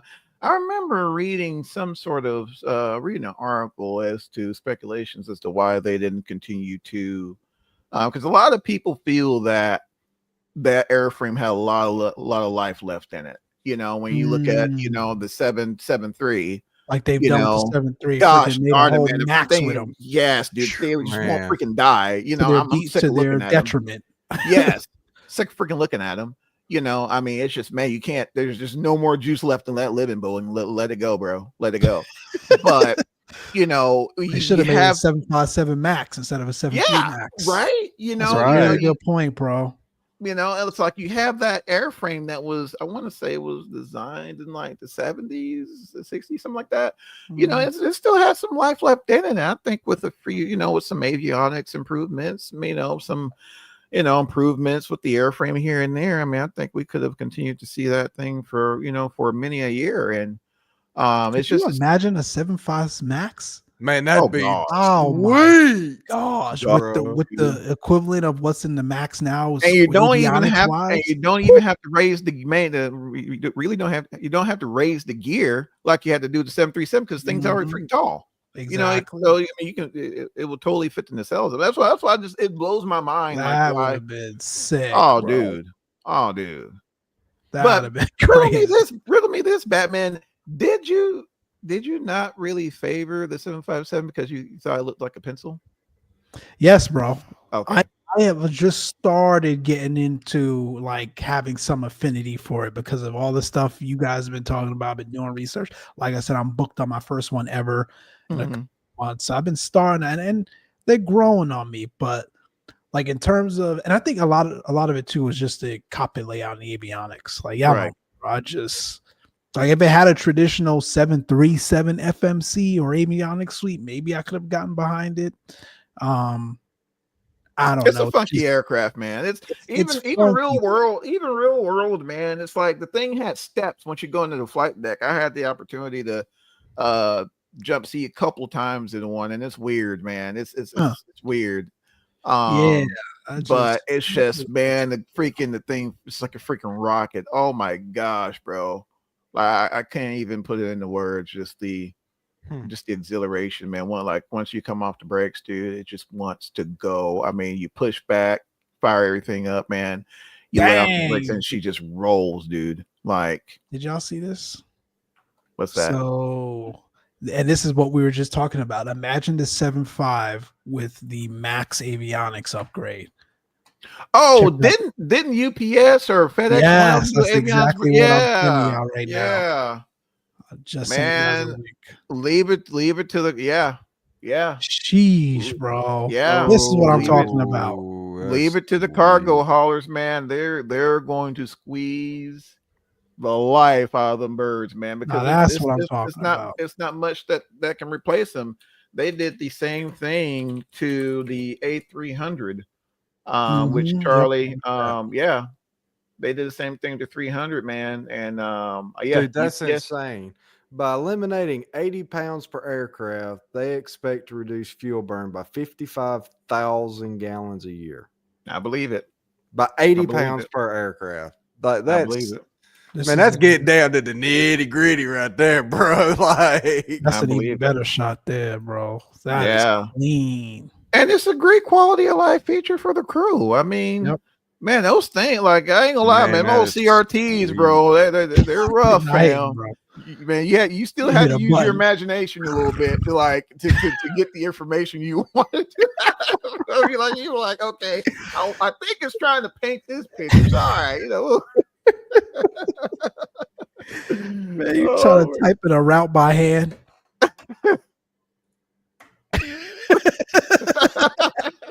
By the time you spell KJFK, 3 minutes done passed, bro. man, bro, like, man, you lay off the blocks, man, but but it's cool to see, you know, and shout out to our cargo carriers, man, because had it not been for them, man, a lot of these aircrafts, bro, we wouldn't see. We wouldn't see. That's true. Bro. You know, Make that's like sure if y'all look at that, look at the PDF. It's down there at the bottom. which one I'm Hey, looking at now? That the second one Mike sent. A PDF. Yeah, go all the way to the Oh, bottom, the and it says 7th. downloads. Yep. Yeah. And you can actually Oh, see snap. like That's integrated crazy. checklist. Like, bruh. Man, I Man, bet they you got people EVS camera. loving that. Shut up, EVS. Yes, sir. Man. No, And got the passenger first. ops ain't trying to get, man. Come on. That's what I'm was. saying, bro. Man. Come on. But man, them carriers are hurting too right now. Yeah, I was They're gonna say the fine fuel right now. burn on these things, which again is why you would have needed a full like max equivalent overhaul to get Yeah. the efficiency in those new Efficiency out of them, Elite 1As. Yeah. And it's So what do unfortunate. they use Rolls Royce on the 57s right now? They'll run Pratt. You'll find them with Pratts and Rolls on them, if I'm not mistaken. Mhm. Got it. Both with EPR displays. Yeah. And it's unfortunate, man. I've said this before, and you kind of see it at the airports, man. You see less and less varieties now, and it's good to the point you go to the airport now, and it's just so boring because Cookie cutter, man. you'll see a CRJ 200 because those things won't freaking die. You'll see E-jets out the wazoo. You'll see Airbuses, or what's plural form, like airby or something like that. I don't know. But Boeing. See, like that's it. Like that's really all you'll see now. You know, like you'll see like 737. You know, heck, you don't even see 74s anymore. You know, and that's why I love out here at Ontario by me. I get to see all those UPS and FedEx still running all the old school machines, even the 74s. Yeah, UPS still running 74s Ontario to Honolulu routes. Whew. Yeah, amazing to see still. I didn't even tell you guys this, man. DFW saw an Antonov. What was it? What? 124. Those things were cooked. The 225s were. Oh, okay. Yeah, but yeah, they had one, man, come through, and man, I couldn't imagine. I've seen one. I want to say many, and they just it's something different because they don't sound like anything. Really? What does it sound like?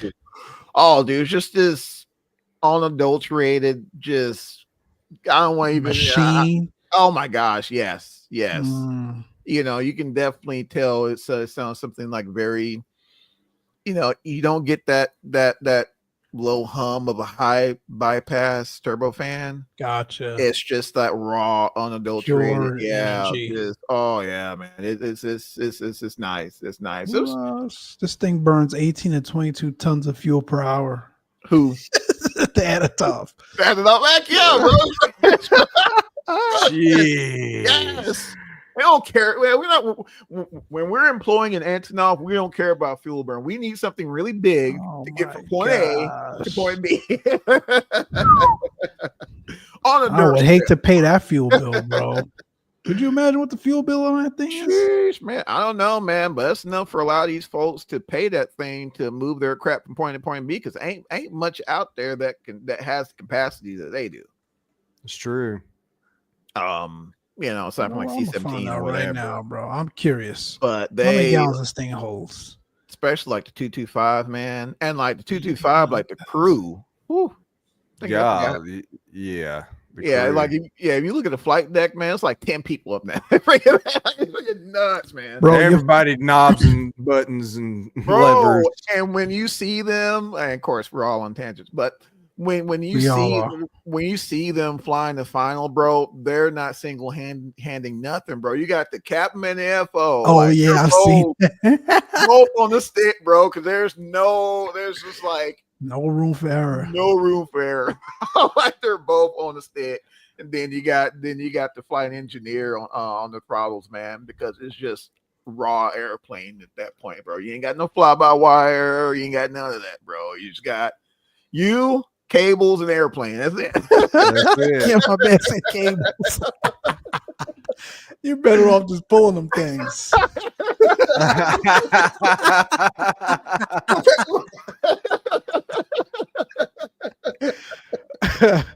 Oh man. God. Hey man, guess how much Captain guess how Jack much your fuel Sparrow, bill man. is?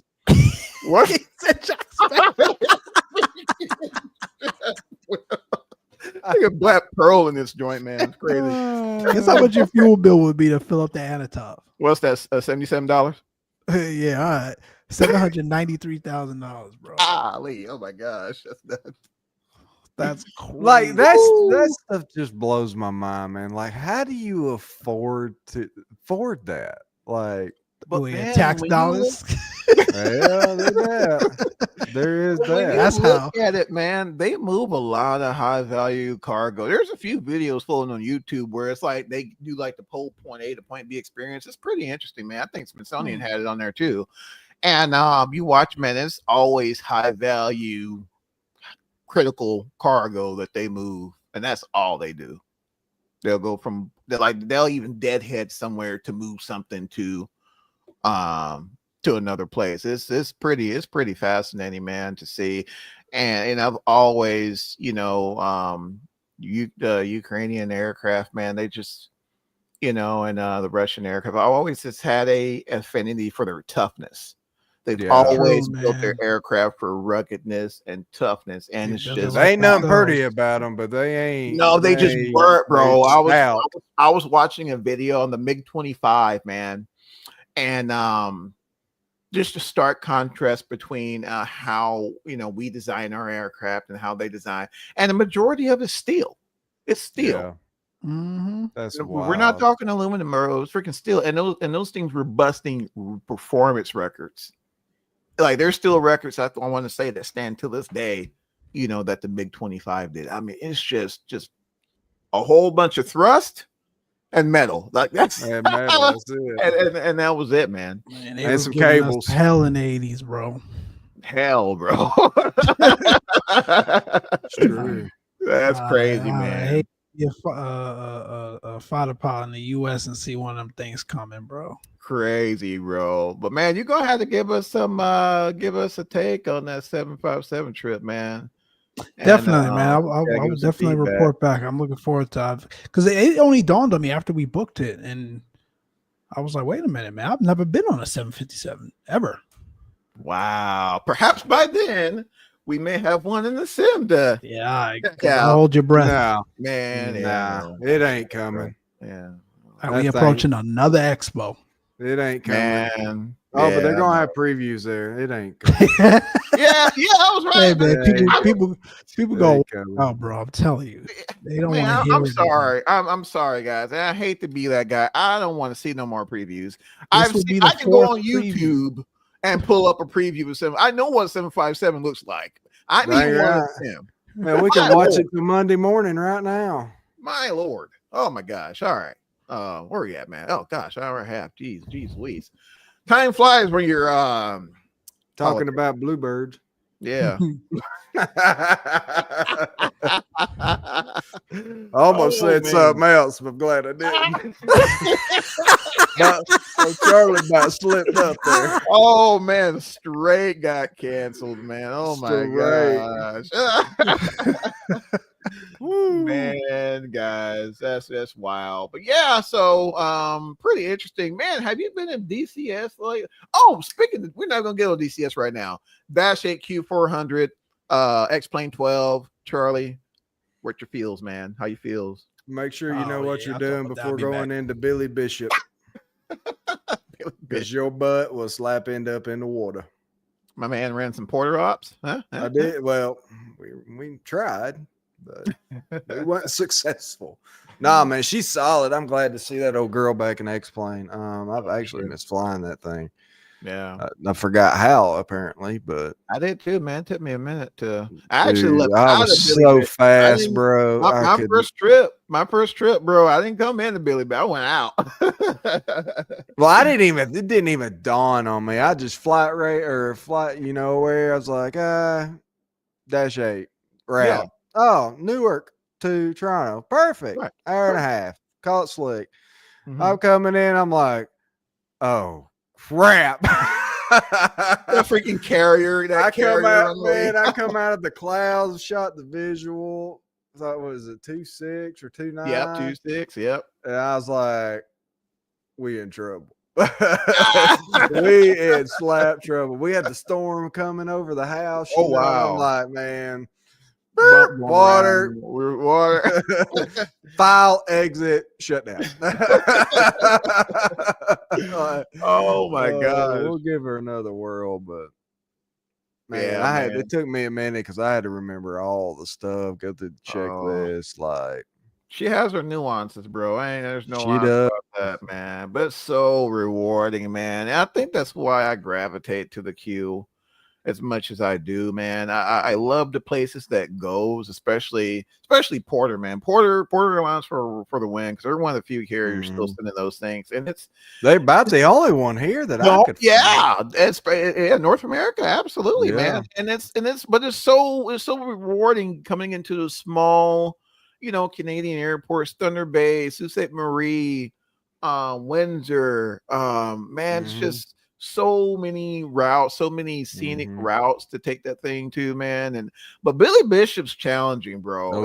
It's freaking, you can't play. I think that's the first time I ever tried to land there. Normally I'm like you, I take off, but it just didn't dawn on me when I did the flight plan where I was going. Yeah, bro. Come out of the clouds and saw it. I was like, oh yeah, because let me look at CYTZ charts. That's how much I've been there, man. Because freaking you have no room for error there. No. I think normally I'm coming in flaps 35, max prop pitch, bro. And I'm talking about your aiming point is the water. Don't make the mistake of trying to hit the touchdown markers, bro, because you're setting yourself up for the fails. You're setting yourself up for the fails, bro. That would have helped if I'd have done that. Yeah, you got to go for the water, man. Otherwise, dude, you're gonna float it because it's for a turboprop. It rides on the fast end anyway. Yeah, she's slippery to me. Bro, she rides on the fast end anyway, and she's not quite on that stole level either. So because I want to say, let me go here. Then trying to fly that noise abatement procedure. Yeah, you only got 3,900 foot to work. Yeah, 3988. Damn, it's that short. Yeah, bro. It's that short. Trust me. Yeah, bro. And that's the only thing coming out of Billy Bishop, bro. Commercially, is the queue. You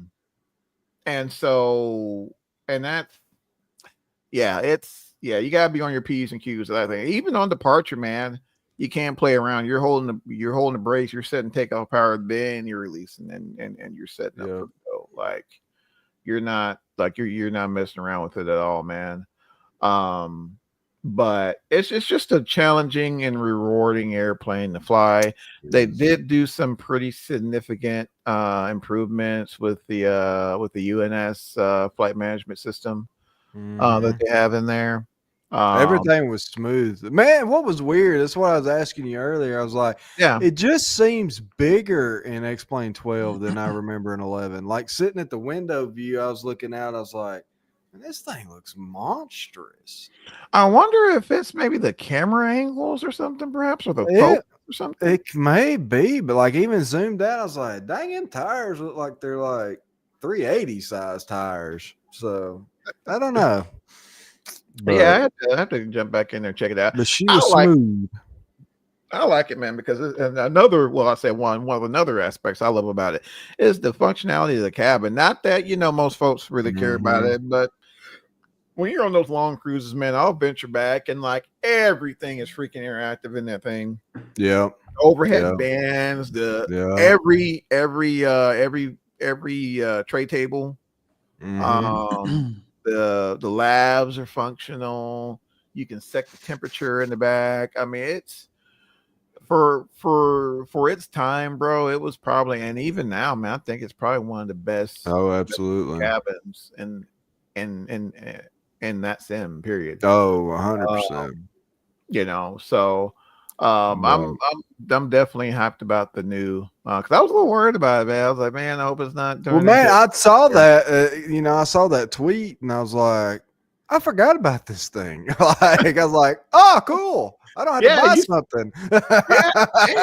Right. And it's like you sent it to me. I was like, oh my gosh, dude. Like that night, bro. I was like, you sent it that night. It got sent, bro. I was super hyped for the aircraft. But FlyJ Sim, guys, if you haven't had the opportunity, you have Explain, man, definitely check it out.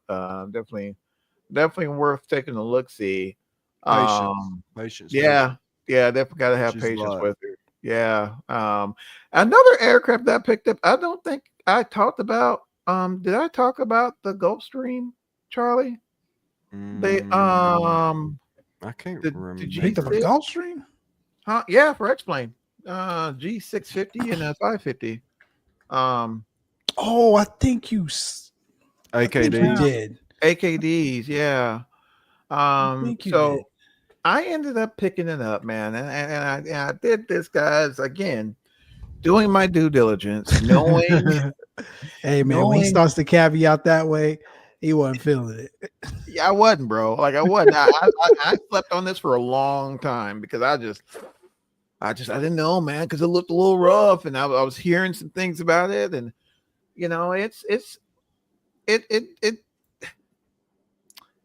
it leaves some to be desired, but in a weird way, it still fills that void that one has when you're looking to send a very ramp appealing business jet. Notice I didn't say complex because it's now the real thing, absolutely extremely complex, but putting it in the context of flight sim, the avionics for what it is, it's there. You can get a pretty solid point to point B flight out of it. Not taking anything away from it. They did incorporate some nice features, like the little with the cursor. You can do the little cursor on the displays. Oh, that's cool. Yeah, but it's just not. It's there, but it's not quite there. You can definitely tell it was a one-man show, which it is. It's apparently AKD. It's a one-man show, and it's very difficult to be fluent in everything. Avionics, graphics and modeling. You name it. It's tough to cover all those facets with one person. And taking all that into account, I mean, it's a solid. I'll put it to everyone like this: if you're looking for a Gulfstream, that can give you a fairly decent experience, point A to point B. There is a cabin there, but you do have to exercise a bit of patience with it. If you're looking for a Gulfstream, it might be worth buying. But if you're looking for just a business jet, or just that, or an aircraft to do corporate ops with it, I think there's some other offerings that might be comparable. I think one on top of my list would be the freaking Hot Star 650. If you guys hadn't even talked about that yet, I mean, whew. And that's why I was surprised you even went to try this with, having Hot Star as a comparison. Because it's not Gulfstream. Fair. Yeah. That's the only reason. It's not Gulfstream, and we all know the story of Gulfstream. They're very guarded of their intellectual property. Good luck getting manuals, things like that. Yeah. Well, I want to say they were kind of creative in the naming, I'm assuming, and I think that's the only reason why it's still up now. Because let me go. I'm looking for it now. because it's not the Gulfstream 650 when you look for it. Oh, it's the GLF 550 is Yeah. how it's marketed. Yeah. And Smart. if you look at any of the, manuals and documents, things like that, it's the GLF. But I mean, again, it has some, it has some fairly decent systems in it, custom ground proximity, custom TCAS, pressurization, autopilot and all throttle system, which is very Airbus like. Um, and a custom IRS system. I mean, there are a lot of it's a fairly decent feature set. Data link functionality. You can import, your import send brief flight plans, whatnot. The passenger cabin's there, functional lav, and it even has a little display that shows, where you're at or whatever on a map. I like that. That's so Yeah, cool to me. that functions as well. But again, if I was just in the market for a business jet, of course you got the Hot Star 650. If you want to get that, short to medium range, you got the Torque Sims 525. It's really solid. Then you also have Mhm. X-Craft's Lineage 1000, which is, That thing looks amazing. man, that's Is it the as best. good? Man, I Did you didn't fly? realize how cabin. expensive that thing was till What? today. Expensive that thing was. Oh Oh, it yeah, is. How much is Yeah, it? yeah. $78. Yeah. If you already bought the 190, You you should have automatically a get it. You yeah, get it for free. yeah. Oh, okay. But if you Yeah. just buying one off, because I don't have X-Grass for X-Plane. 78. Yeah, but I that mean, it goes Lineage, back to man, one of those. I mean, that freaking the 650 was like $140, right? buck Yeah, 20, something like that. $150 Wow. now. I think 149 now or something like that. Well, something like that. But that's You worth know. every penny. I don't know if the lineage comes correct like that. Yeah, I'll put it to you like this, man. It's from a E-Jet standpoint. Mhm. It checks all the boxes, man. I think the only thing they're dialing in now is the RNAV, RMP approaches. But I mean, Gotcha. it does, the auto throttle's there, doesn't do anything funky. I've done several point A to point B flights in that thing, and it's just been solid. And the cabin, custom cabin lighting, like it's one of those where you go to the bedroom area and it has two lamps, articulating lamps, and the lamps Mhm. articulate, and you can see the beams on the bed where, Damn. yeah, it's nuts. Like it's lighting to like another. It makes hot starts lighting, cabin lighting look like a charity case. Like it's insane. Wow. It's That's insane. crazy. It's insane. Yeah. That's saying And something. yeah, and I mean it's just but front's a basic one. It's a basic 190. So you operate the same way, except you're doing it has larger tanks. When there's some customization as well. You can, I think I want to say you can adjust like where the cabin windows are or whatnot.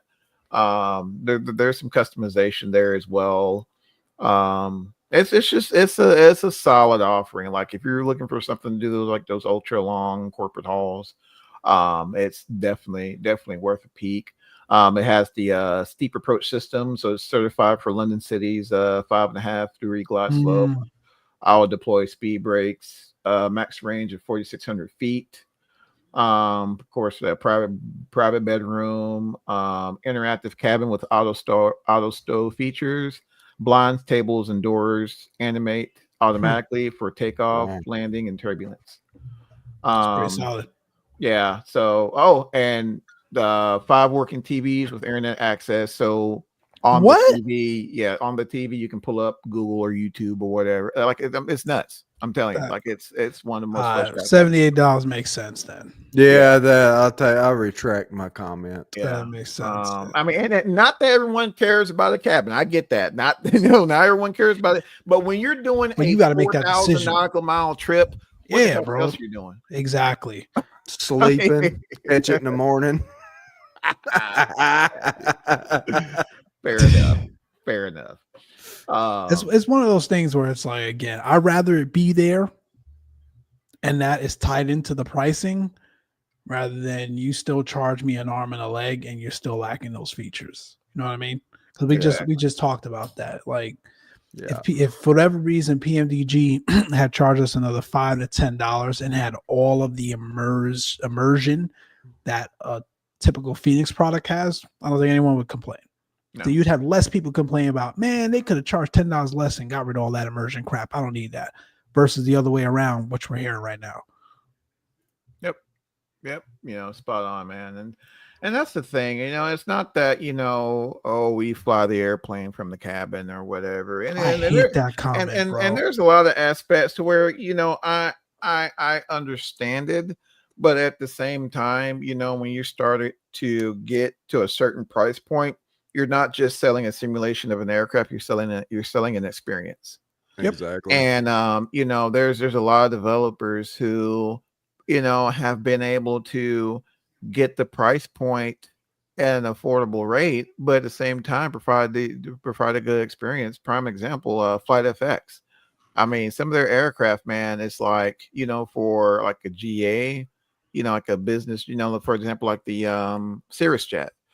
I mean, there's a lot of quality of life offerings that, I'm like, okay, this is sweet for this price, and I think they got their 750 just like right around the corner as well. And it looks legit, What is that Vision Jet now? Or when it came, it was like $25. Wasn't it cheap? It was cheap, bro. $25. It was cheap, bro. And they come correct with their price points on their products. Yeah, and with a decent Offering. cabin experience. It's nice. Even the Piaggio, solid price, man, with a decent cabin. Man, I like that thing. I did fly it last weekend too. Oh man, thing's just amazing. It's just, oh my gosh, man. Man, if I had the money, I think I would get me one of them. Man, Really? right? Man, they're solid. Cruise speed, curb appeal, business jet like performance with turboprop like efficiency. Yeah, it's true. She's fast, man. She's solid, man. 440. Yeah, I was doing like 5 something one day, bro. I caught the rolling. Yeah, man. I caught riding a jet stream, bro, and she cooked, dude. Cooked. Yeah, 440 at 410, bro. Flight level 410 in that thing, man. That thing. Didn't it? It amazes me how high some of these aircrafts can fly, bro. Yeah. Like, even I took the CJ4 up the other day. I was in it like 3 times last week, and at like 430, like it was nothing.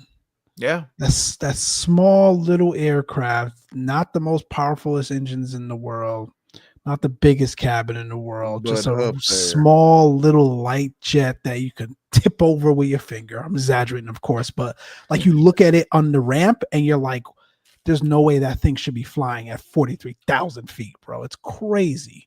Yep. Now you see the Gulfstreams and the, some of those other freaking planes that just have they sit on the ramp and they look like they're at flight level 430. Those things you get. You get that. Yeah. Then you look at the little CJ3 Plus or the CJ4s and you're like 430. Whew. Man, I got something else for y'all too. I'm about to post it. I'll post it here in the chat as well. This is a prime example of, you look at it on the ramp and you're like, man, this thing has no business doing what it does. But that aircraft right there, what is it? A Saab 340?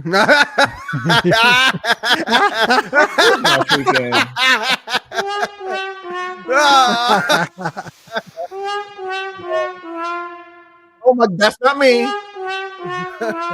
You only gotta press it once, bro. Dude, I did. Oh my gosh, it's still going. No, you gotta turn it off now. You gotta turn it off now. Oh. Yeah, you gotta turn it. Y'all, we're gonna talk after this. I know, bro. Yeah, we're gonna have to. Yeah, some emails are gonna be sent, Mike. Remind me.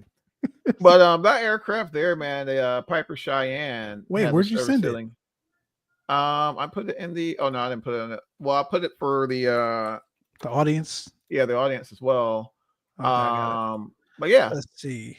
This 410, man. Yeah, 410. Man, that would one make of the me few. nervous. One of the few turboprop certified to snap service ceiling 41,000 feet, bro. That's crazy. Yeah, man, that ain't no dang way I'm taking that. Yeah. Hell no, it takes you 2.5 hours to get there. Charlie's like, I'm not going to 410 on that thing, Yeah, bro. I You wouldn't gotta. go over 25. Man, she set records, bro. You I'm get a sorry, pressure resistance man. failure She in that set thing, though, Johnny, a bro, at 59. 410. She set a 5,900 foot per minute climb out record in 1 minute That's not bad. 5,900 foot. That's per crazy. minute. Yeah. Yeah. This is on Wiki, man. Hold on. Damn, cabin's pressurized to 10,000 feet at 410. Yeah. Let's see. God, that The make me nervous, bro. 400 LS made aviation history. Man, that's got 16th Chevy April. motors in it. No, bro. Garrett Oh, TPE yeah. 331s. Frank, You good said, lord. you said LS. With nitrous, man. Nitrous, Charlie. You got nitrous in Big it. old turbos. Big old bottle. Big ones. Peterbilt turbos. Little Peterbilt.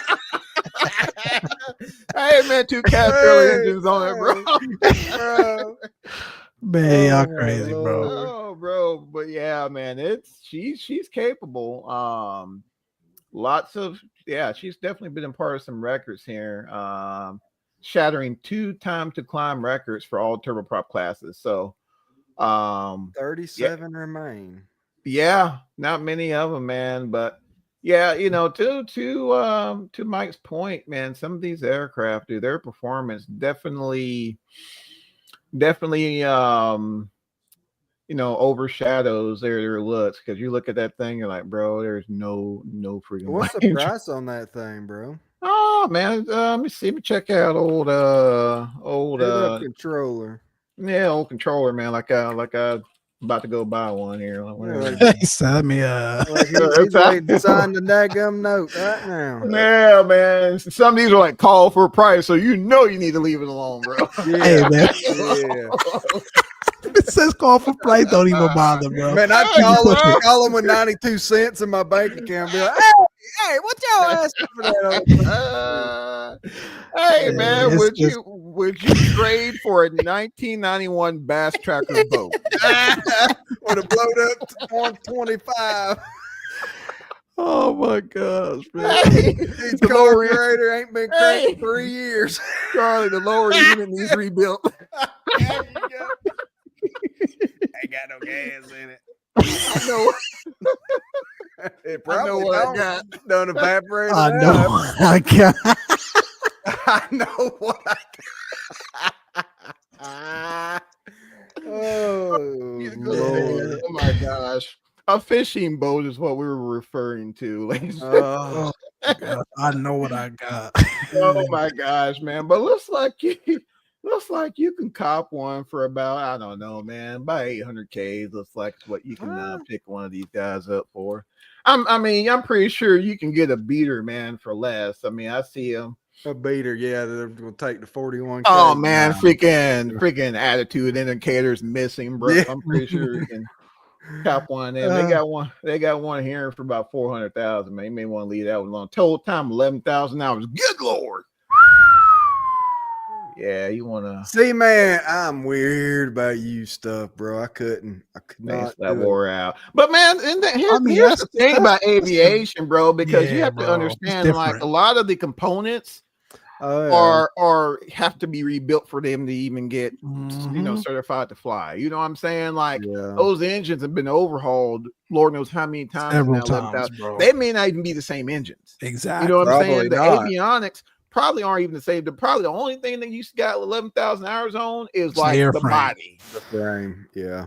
You know what I'm saying? So it's, it's like, my wife, we first got together. I told you all this story, man. I took her up in 170, whatever. Oh, look at old Romance Johnny, what they call him, everybody. Bro, back in the day. Hey, I'm a pilot. Hey, bro, girl, she- look what I could She ain't do. ain't been up with me since, bro. That was like 16 years ago. But took her up and she, she was like, yeah, we're going flying, and never been in a small airplane. She gets out there, man. She's all ragged out 172. Oh man. I think that thing was built back in like the early 70s, bro. And man, I told her, I was like, all this thing is like, I told her, it's like, Oh, Johnny out dude. there She's strutting like, on a ramp like old rooster. man, freaking aviator's on, bro, getting this freaking beater, dude. And got air Had the conditioning captain in hat. it. Had the captain hat. Don't even have air conditioning in it, man. It's got the window flopped out, Sweating, bro. bro, hanging out the window, dog. Like Altitude indicator got an in-op sticker on it. man, ain't even in there, bro. Gone, son. Gone. we ain't ready for no IFR in this joint. But no, man. Johnny sitting there plotting it out on a piece of paper with a pen. PM, man, y'all got the about kids. But, no, man. But yeah, it's like you'll get those older aircraft, man. But the airplane had a brand new motor in it, and it was probably one of the best flying aircraft the guy had. Man, he had one with a bit spar in it, but we ain't gonna get into that. But so yeah, it's like you pay attention to the times, because along with that 11,000 hours, there may be certain directives with that airframe that had to be tended to, like corrosion, logs match, corrosion, things of that nature. So that should be in the logs, and like Mike mentioned, the logs got to match up. So, but as long, and when you're looking to make that level of investment, you pay people who live and breathe that to consult and broker that deal, because you don't want to miss on that. You know what I'm saying? Pre-buy is so important. Exactly. So you got someone who knows all these things. So yeah, that aircraft may have 11,000 hours on it, but it may be one of the best flying aircraft you've ever flown. You know what I'm saying? Yeah, so it's weird, man. It's weird. That's one thing for sure. She broke in. Slap in. Slap in, man. 11,000 hours. Oh, man. Like old 7.5s. Yeah, man. Old wore out 75s. Man, you talking about wore out, dude. Those are freaking MDAs, man. Those things. Man, I can't think of one. I'd like to know how many hours are on some of them. Man, I don't think I had been on one that hadn't had some sort of maintenance related delay. Like, they were tired, bro. The 75s? No, MDs. Oh, Talking MDs now. Yeah. Those things were tired towards the end. But when you look at it, man, things have been flying for like 40 years, bro. So it's like, it kind of makes sense. You know what I mean? But yeah, 75s, man. I mean, they're getting up there, man. But again, Mike, I think you have a solid experience. I mean, it doesn't have like a G9000 in it, but I mean, it should be good, bro. I mean, I ain't flying it, so it don't matter. I'm being back chilling. If you get in there, it smells musty and moldy. Just don't think nothing about it. Be all right. Be all right. Keep your pressure to the back. Old coffee stains and sweat, bro. Old brown cheers. Man, I'm sure Delta loved on the interiors a little bit. Come on, man. It's Delta. They did, bro. Shouldn't be too bad. Yeah, shouldn't be too bad. But they upgraded to pleather. Oh, Charlie. But but yeah, man. Hey, I can't with you. I think that's all I had, man. What about you, Mike? I mean, I had a couple of things too, man, but I don't know. We can save it for the next show. I was touching on the Synaptic 220 just quickly. Oh, that's right. Yeah, that's right. That's apparently still delayed, but we've got more. At least it's moving forward. Exactly. Finally, at least moving forward. I'll drop a link in there as well. It looks promising. It looks like, we always talk about the level of simulation, how in depth are some of these developers going, especially with aircrafts that are heavily simulated from a, computer standpoint. And sheesh. Yeah, it is looking amazing. Not just the exterior, the interior as well as the avionics suite and package they're putting together. So, man, if we get this thing for a 777, bro, I'm gonna know something. If we get it for what? I mean, I'm sorry, for 757. Oh, 757. Hey, man, at this rate, it looks good, bro. Like, phenomenal. And JetBlue and Delta sends it, so we got some decent routes we can roll with. Oh yeah, For no sure. doubts, bro. And then partnering with any Bills, man. It's gonna be good. Best Gonna thing be they could good. have done, really. Yep. Oh, for sure, for sure. Man, I can't wait for that one. The only Airbus I'm excited about. Yeah, it's about. Well, The truth be 220? told, it As was the dog barks. truth be told, the dog Airbus. agrees, right? Truth be told, though, no, I wasn't a dog. It was PTU. I was kidding. Sorry. But truth be told, Charlie, oh my lord, it was actually a Bombardier design Mhm. Really? before Airbus or got a hold to it. That So makes sense. little nerdery there, but yeah, man, I'm here for it. Can't wait for it to drop, and Really? yeah, I'll have to fly that until the 757 drops. I mean, I think I think it'll be out before the 7.5 for sure. Do you? I think, but I also think they're just clearly two very different aircraft. Man, they've been working on that thing for a long time now, though. That's a good point though, because they announced That's it what when I'm saying. 2020 dropped. That's what I'm Yeah, saying. because Mike. remember Like, it was you there's saw they had the logo in the fly-by-wire installer. That is a really good point. They've been been talking about this years. thing for like almost 5 years, if not more. I will say this though, guys. We also have to be mindful as well. The level of automation that are in aircraft with the likes of the 350 and the 220. Because think about it, Takes we time, didn't see a 350 for a while, and They were working on it for that long.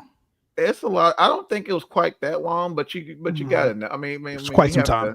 It was quite some time, and I mean, when you're dealing with aircraft with avionics suites of this complexity, it just takes time. It's nothing. A lot It's of not like code. a lot of it's not like the relay based logic, that you see in the 737s and That's heck, true. to a lesser extent, the Airbuses. You're looking at a lot of solid state, a lot of a lot of solid state automation, a lot of back end work that has to happen. I mean, you got to think, under that flight deck, man, you got a little mini room of computing power. You're trying to take that and put it in a sim, or even a portion of it and put it in a sim. I mean, it's tough. And initially they tried to started out doing it, freeware, and even not that I had my doubts that they could do it, but even then I was like, man, that'd be great if they can pull it off, but that's a tall order. Man, it just takes money. I mean, it all takes this stuff takes money. Yes. And so, when I heard that they were going to, partner with any Bills, I was like, whew, okay. So, so maybe, we'll start seeing some movement. And I mean, it looks like that's what we're seeing here. So, I mean, I'm definitely looking forward to it. I can't wait to, partake in some Delta hops and, yeah, look at another screen. Yay. Don't forget JetBlue, man, and Air Canada. Mm-hmm. Yeah. Oh, I mean, Air Canada. Yeah, it's gonna be sweet, man. JetBlue. Yeah. Wow.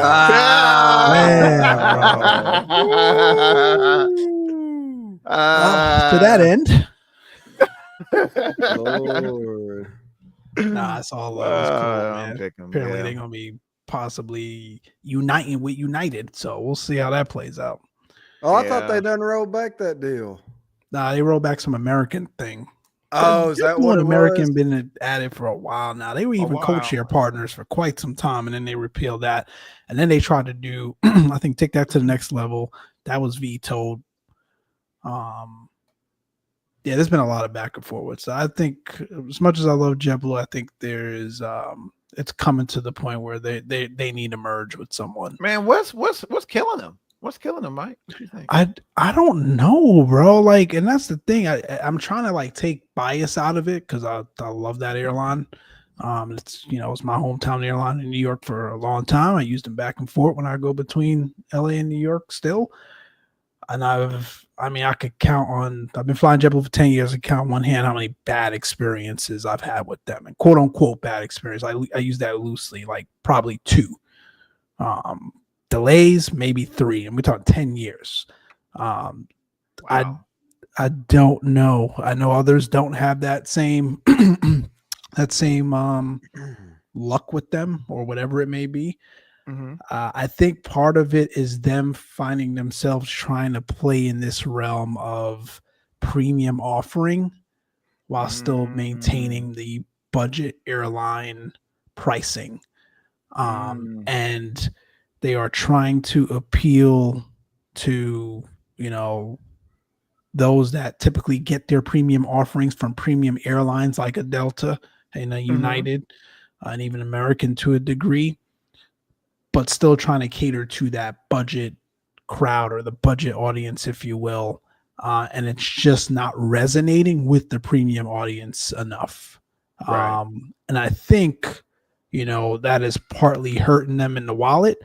And then you add in them trying to expand and do those transcon routes they've been doing the last couple of years, which they've had to pull back from in some instances, pivot in other instances. I just don't know it's an appealing enough product for someone to sit in a narrow body for 8 hours Yeah. across the pond. It's just, even though their pricing may be lower than your typical big four or whoever you want to call it, Mm-hmm. that navigate those routes, I think it's just hard to sell that budget airline premium offering complex thing that they've got going on and that they've been trying to chase the last, I would say, 5-6 years. So they've got to find their identity. Mm-hmm. Um, but that takes money, that takes time, and I don't know if they're going to be able to survive that much longer. Now they've got a new Okay. CEO. She's in there shaking up some things. They got some different marketing aspects that they're deploying, changing the operations to a bit. They're trying to fix the things that are fixable, but I think at its core, they've got to lean into pick an identity, Sure. because trying to cater to both is costing them money. Sure. Yeah, man, that's unfortunate because I've always,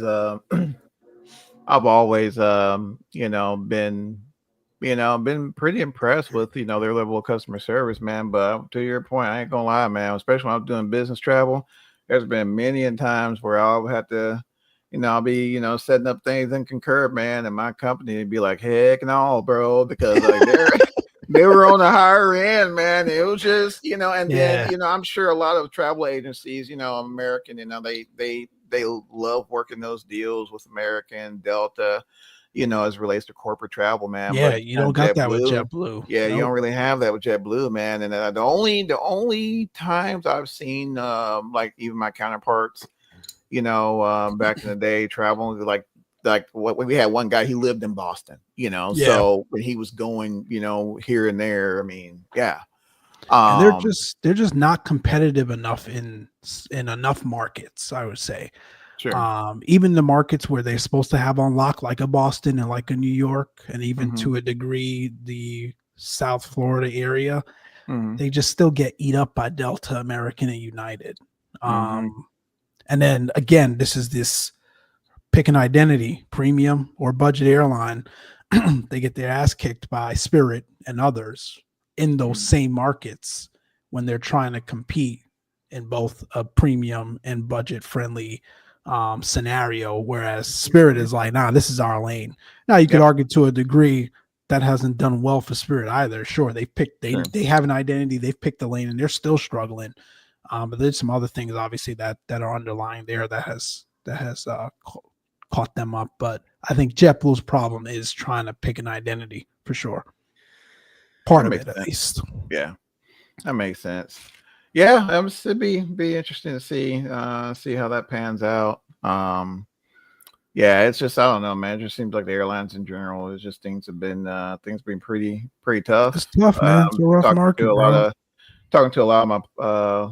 of my buddies who are still on the line, and a lot of them are mentioning it's coming to a point to where it's not just enough to be a pilot anymore to get hired at some of these Wow. places because things are So getting competitive. getting pretty competitive now. So This interesting. You know, it's a very different dynamic than what I remember. You know, coming up and you know, just hope things Yeah, this time stabilize last year and with a pilot shortage. Bro, it's yeah. crazy how cyclical that is, though, man. Because I mean, Hell, and then the year Delta before announced this that, and the week year that before they're that, done hiring for the year. yeah, They're and then not hiring no more. in 10 months, Charlie, it'll be damn, we need pilots. Like it's just this weird dynamic. And again, I think it ebbs and flows with obviously the economy, but like the airlines even have their own sort of like economical cyclical Yeah, thing that goes on true. with them, agnostic to what the economy is doing at times. It's just weird, bro. You can't nail it. And I remember, you know, my DPE told me this very same thing. It's like it's a lucrative career. It's very rewarding. But the Mhm. people that get caught up and the people that find themselves in unfortunate situations, to your point, Johnny, are those that are just pilots, not doing Mhm. anything else, you know, financially. Like he's a DPE, he does other things as well. And then the other thing he told me I won't repeat on the podcast, but those two things are what generally those two things are Does what it involve let me shut up. I think you know where I'm going, bro. Those two those, exactly. Those are the- Hey, gotta get the bag somehow, bro. I ain't gotta those are make the it in two somehow, things fam. that he said typically catch them up, man. It's just like again, it's but I don't know. We'll figure it out. Oh yeah. Oh yeah. Charlie, what you got, brother? Anything on the docket, man? Hey, Oh, where you flying DCS again? do what? Where you do He said, DCS what? again? What? When? Probably tomorrow. Okay. All right. Have you checked out Germany? Oh, that's right. Completely forgot. I did check out Germany. Man, it's pretty Did cool. you? Yeah, it's pretty cool, Man, man. it's a pretty map. It's gorgeous, man. I took the CH took Chinook. I Oh, forget the nomenclature. Chinook. Took Chinook out, man, and did some sling load operations, and it was a pretty interesting crash there. It was I don't know what happened, bro. Like I departed, I hovered, I got got down to, connect sling load, pick up the load. I get to my place and I dropped it. I guess I get into this vortex ring state, bro. And I like maxed out my collector, bro. And she had nothing else to give, bro. She gave all she could give, man, and went straight to glory, man. It was pretty epic, man. It was dang. it was pretty epic, bro. Get all the way there, man. And I don't know, man. Again, I'm not a helicopter pilot, nor do I play one in the movie, but it was, I get there, drop the load and about to try, and all of a sudden, man, she just starts like my BSI just starts doing this. I'm like Max Collective. I'm like, there's nothing else I can do. Like, but Yeah, they got no ejection seats in them. yeah, it can't pretty well. I mean, it'd be pretty disastrous, man, for the ejectee. Well, there's two ways to look at that. Do you go out quick or now the fun fact, the KA-50, the Black Shark. Actually, I want to say a variant of it did have an ejection seat. You can look it up. Really? But I want to say they ejected you downward. Down and out. What? Something weird. Hold on. Let me see. It's something weird. KA-50 ejection. Yeah. So yeah, so there is an ejection seat. I'm trying to see here. Hold on. That's wild. Ejection seat. Oh yeah, so the rotor blades apparently detach, and then it punches the oxygen out. Wow. Yeah. So the rotor blades, and then yeah, because I mean, it ain't like you're trying to save anything at that point. Yeah, because I mean, by that time you're cooked anyway, so it's like a wrap. screw it. Yeah, so. But like, what if the ballistic bolts or whatever that detaches it, like, don't? Well, I mean, I guess you're cooked regardless. So yeah, I don't know. But yeah. So, but no, man, Germany's Journey's map, it was pretty interesting. You can actually like they have a little scenario to where you can fly, which in VR is freaking mind blowing. But you can jump in like a F-16 or F-18 and drive through the VW plant, like Oh, fly through it. Yeah, dude, it's freaking nuts, man. really? Because yeah, dude, it's like plant. You know, it's in VR. It's mind blowing. Try it, Charlie. Uh, Try it. I'll have to check that out. That sounds cool. Yeah, it's one of the instant action items. But as far as like any of the campaigns or anything, I hadn't had to try. I hadn't had the opportunity to really Yeah, I try haven't really very much. found a whole lot on that front yet. Yeah, man, it's weird. I don't know, man. To me, it's like multiplayer is where it's at. DCS, man. You know, I hate to say it. I mean, Yeah, they. see, It I'm, is, yeah, man. no, I'm not even a DCS fan, but when I watch videos, yeah, it's see, and multiplayer. those are the most appealing. Yeah, bro. I ain't seasoned enough to even try that. Well, remember we had You a gotta be pretty fun consistent, time when man. we were and Mhm. that's like Mike Did you said, shoot him man. out there by mistake? Who? Yeah, One of y'all shot one of y'all. yeah. Oh Johnny, yeah, man. It was me. yeah. So it was me. Spur. Spur. We were doing some ops, man, and I joined up with Spur, and then we were like, Fatback man One. shot This his is wingman. Yeah, Stalker. Fatback, man. You check our tail. Man, I got you, bro. Yeah, I did, man. Then Uh-oh. Bogey. Lock. yeah, my RWR goes off and then poof, nothing. I'm like, what the heck happened? And all of a sudden I hear Charlie like, man, I'm sorry. Oh my gosh. I done My sent my good buddy to glory. my RWR, dude, and it wasn't even like a blown off wing or anything to where you had the opportunity to eject. He hit me like right in the kisser, apparently, dude, and just completely took me out. Like there was no opportunity to punch out, no pass go, no click 200, none of that, dude. It was just a wrap. And I And was like, all oh I my hear god. is Spur laughing his tail off, and I'm No, like, it was I hilarious, just man. killed my good buddy. But I'm it so sucked sad. because I think because what was it? I think we were in the F4. What were we in the F4? I was at 4. I think Yeah, so. I think I was in the F4 until No, I freaking- was in the Flaming Cliffs. I was in the Okay. F-15. I think I was in Nah, the I F. thought one of y'all was in F4. I think I was that. in the F. Yeah, I think I was in the F4. And so Yeah, it I takes think you were. it takes like a decade to get started up again. So it was like, man, it was like 30 minutes before I get fired up again. But no, it was fun, man. Yeah, but yeah, to your point, to y'all's point, man, like multiplayer is just bees knees. Now I have heard some pretty phenomenal campaigns that are out there, but I just haven't had the opportunity. Truth be told, I don't have Time. enough stick That's the time, problem. to be able to employ, because some of those campaigns are like legit ops. And so, you have to be able to be comfortable with the systems and the weapon systems and the radar and all that, man. And I'm just not there. Just not there. But That's me, man. It's like, man, it's so hard with DCS, bro, because you get an inkling and you want to put the time in, and it's like, well, I could have sent this and done been done.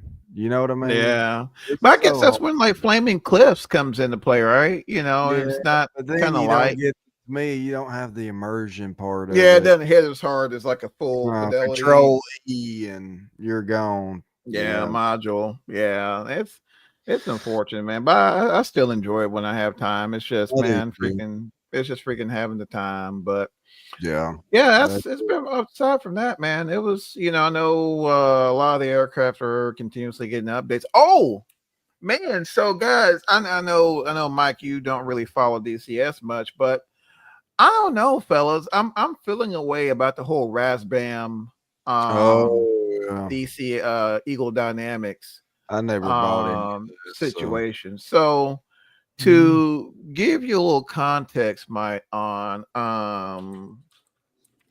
what's transpired. So basically, Eagle Razbam produces modules for Eagle Dynamics DCS, right? I'll also post the link on the chat for everyone.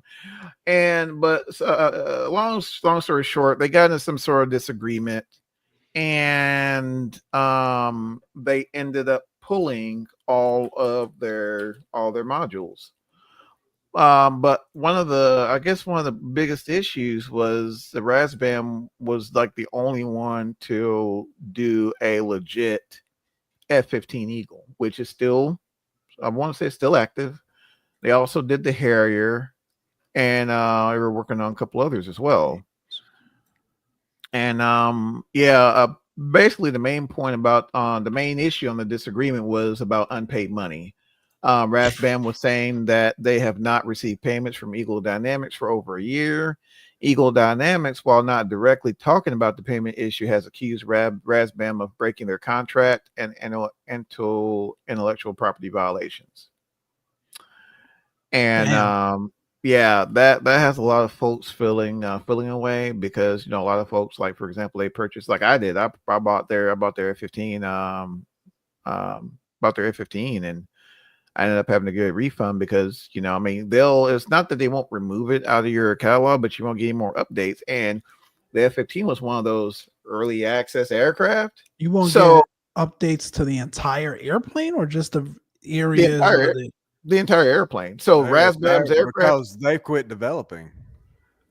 Oh, I'm confused. I thought it was the Eagle Dynamics airplane. No, it's still. Eagle Dynamics is the eShop.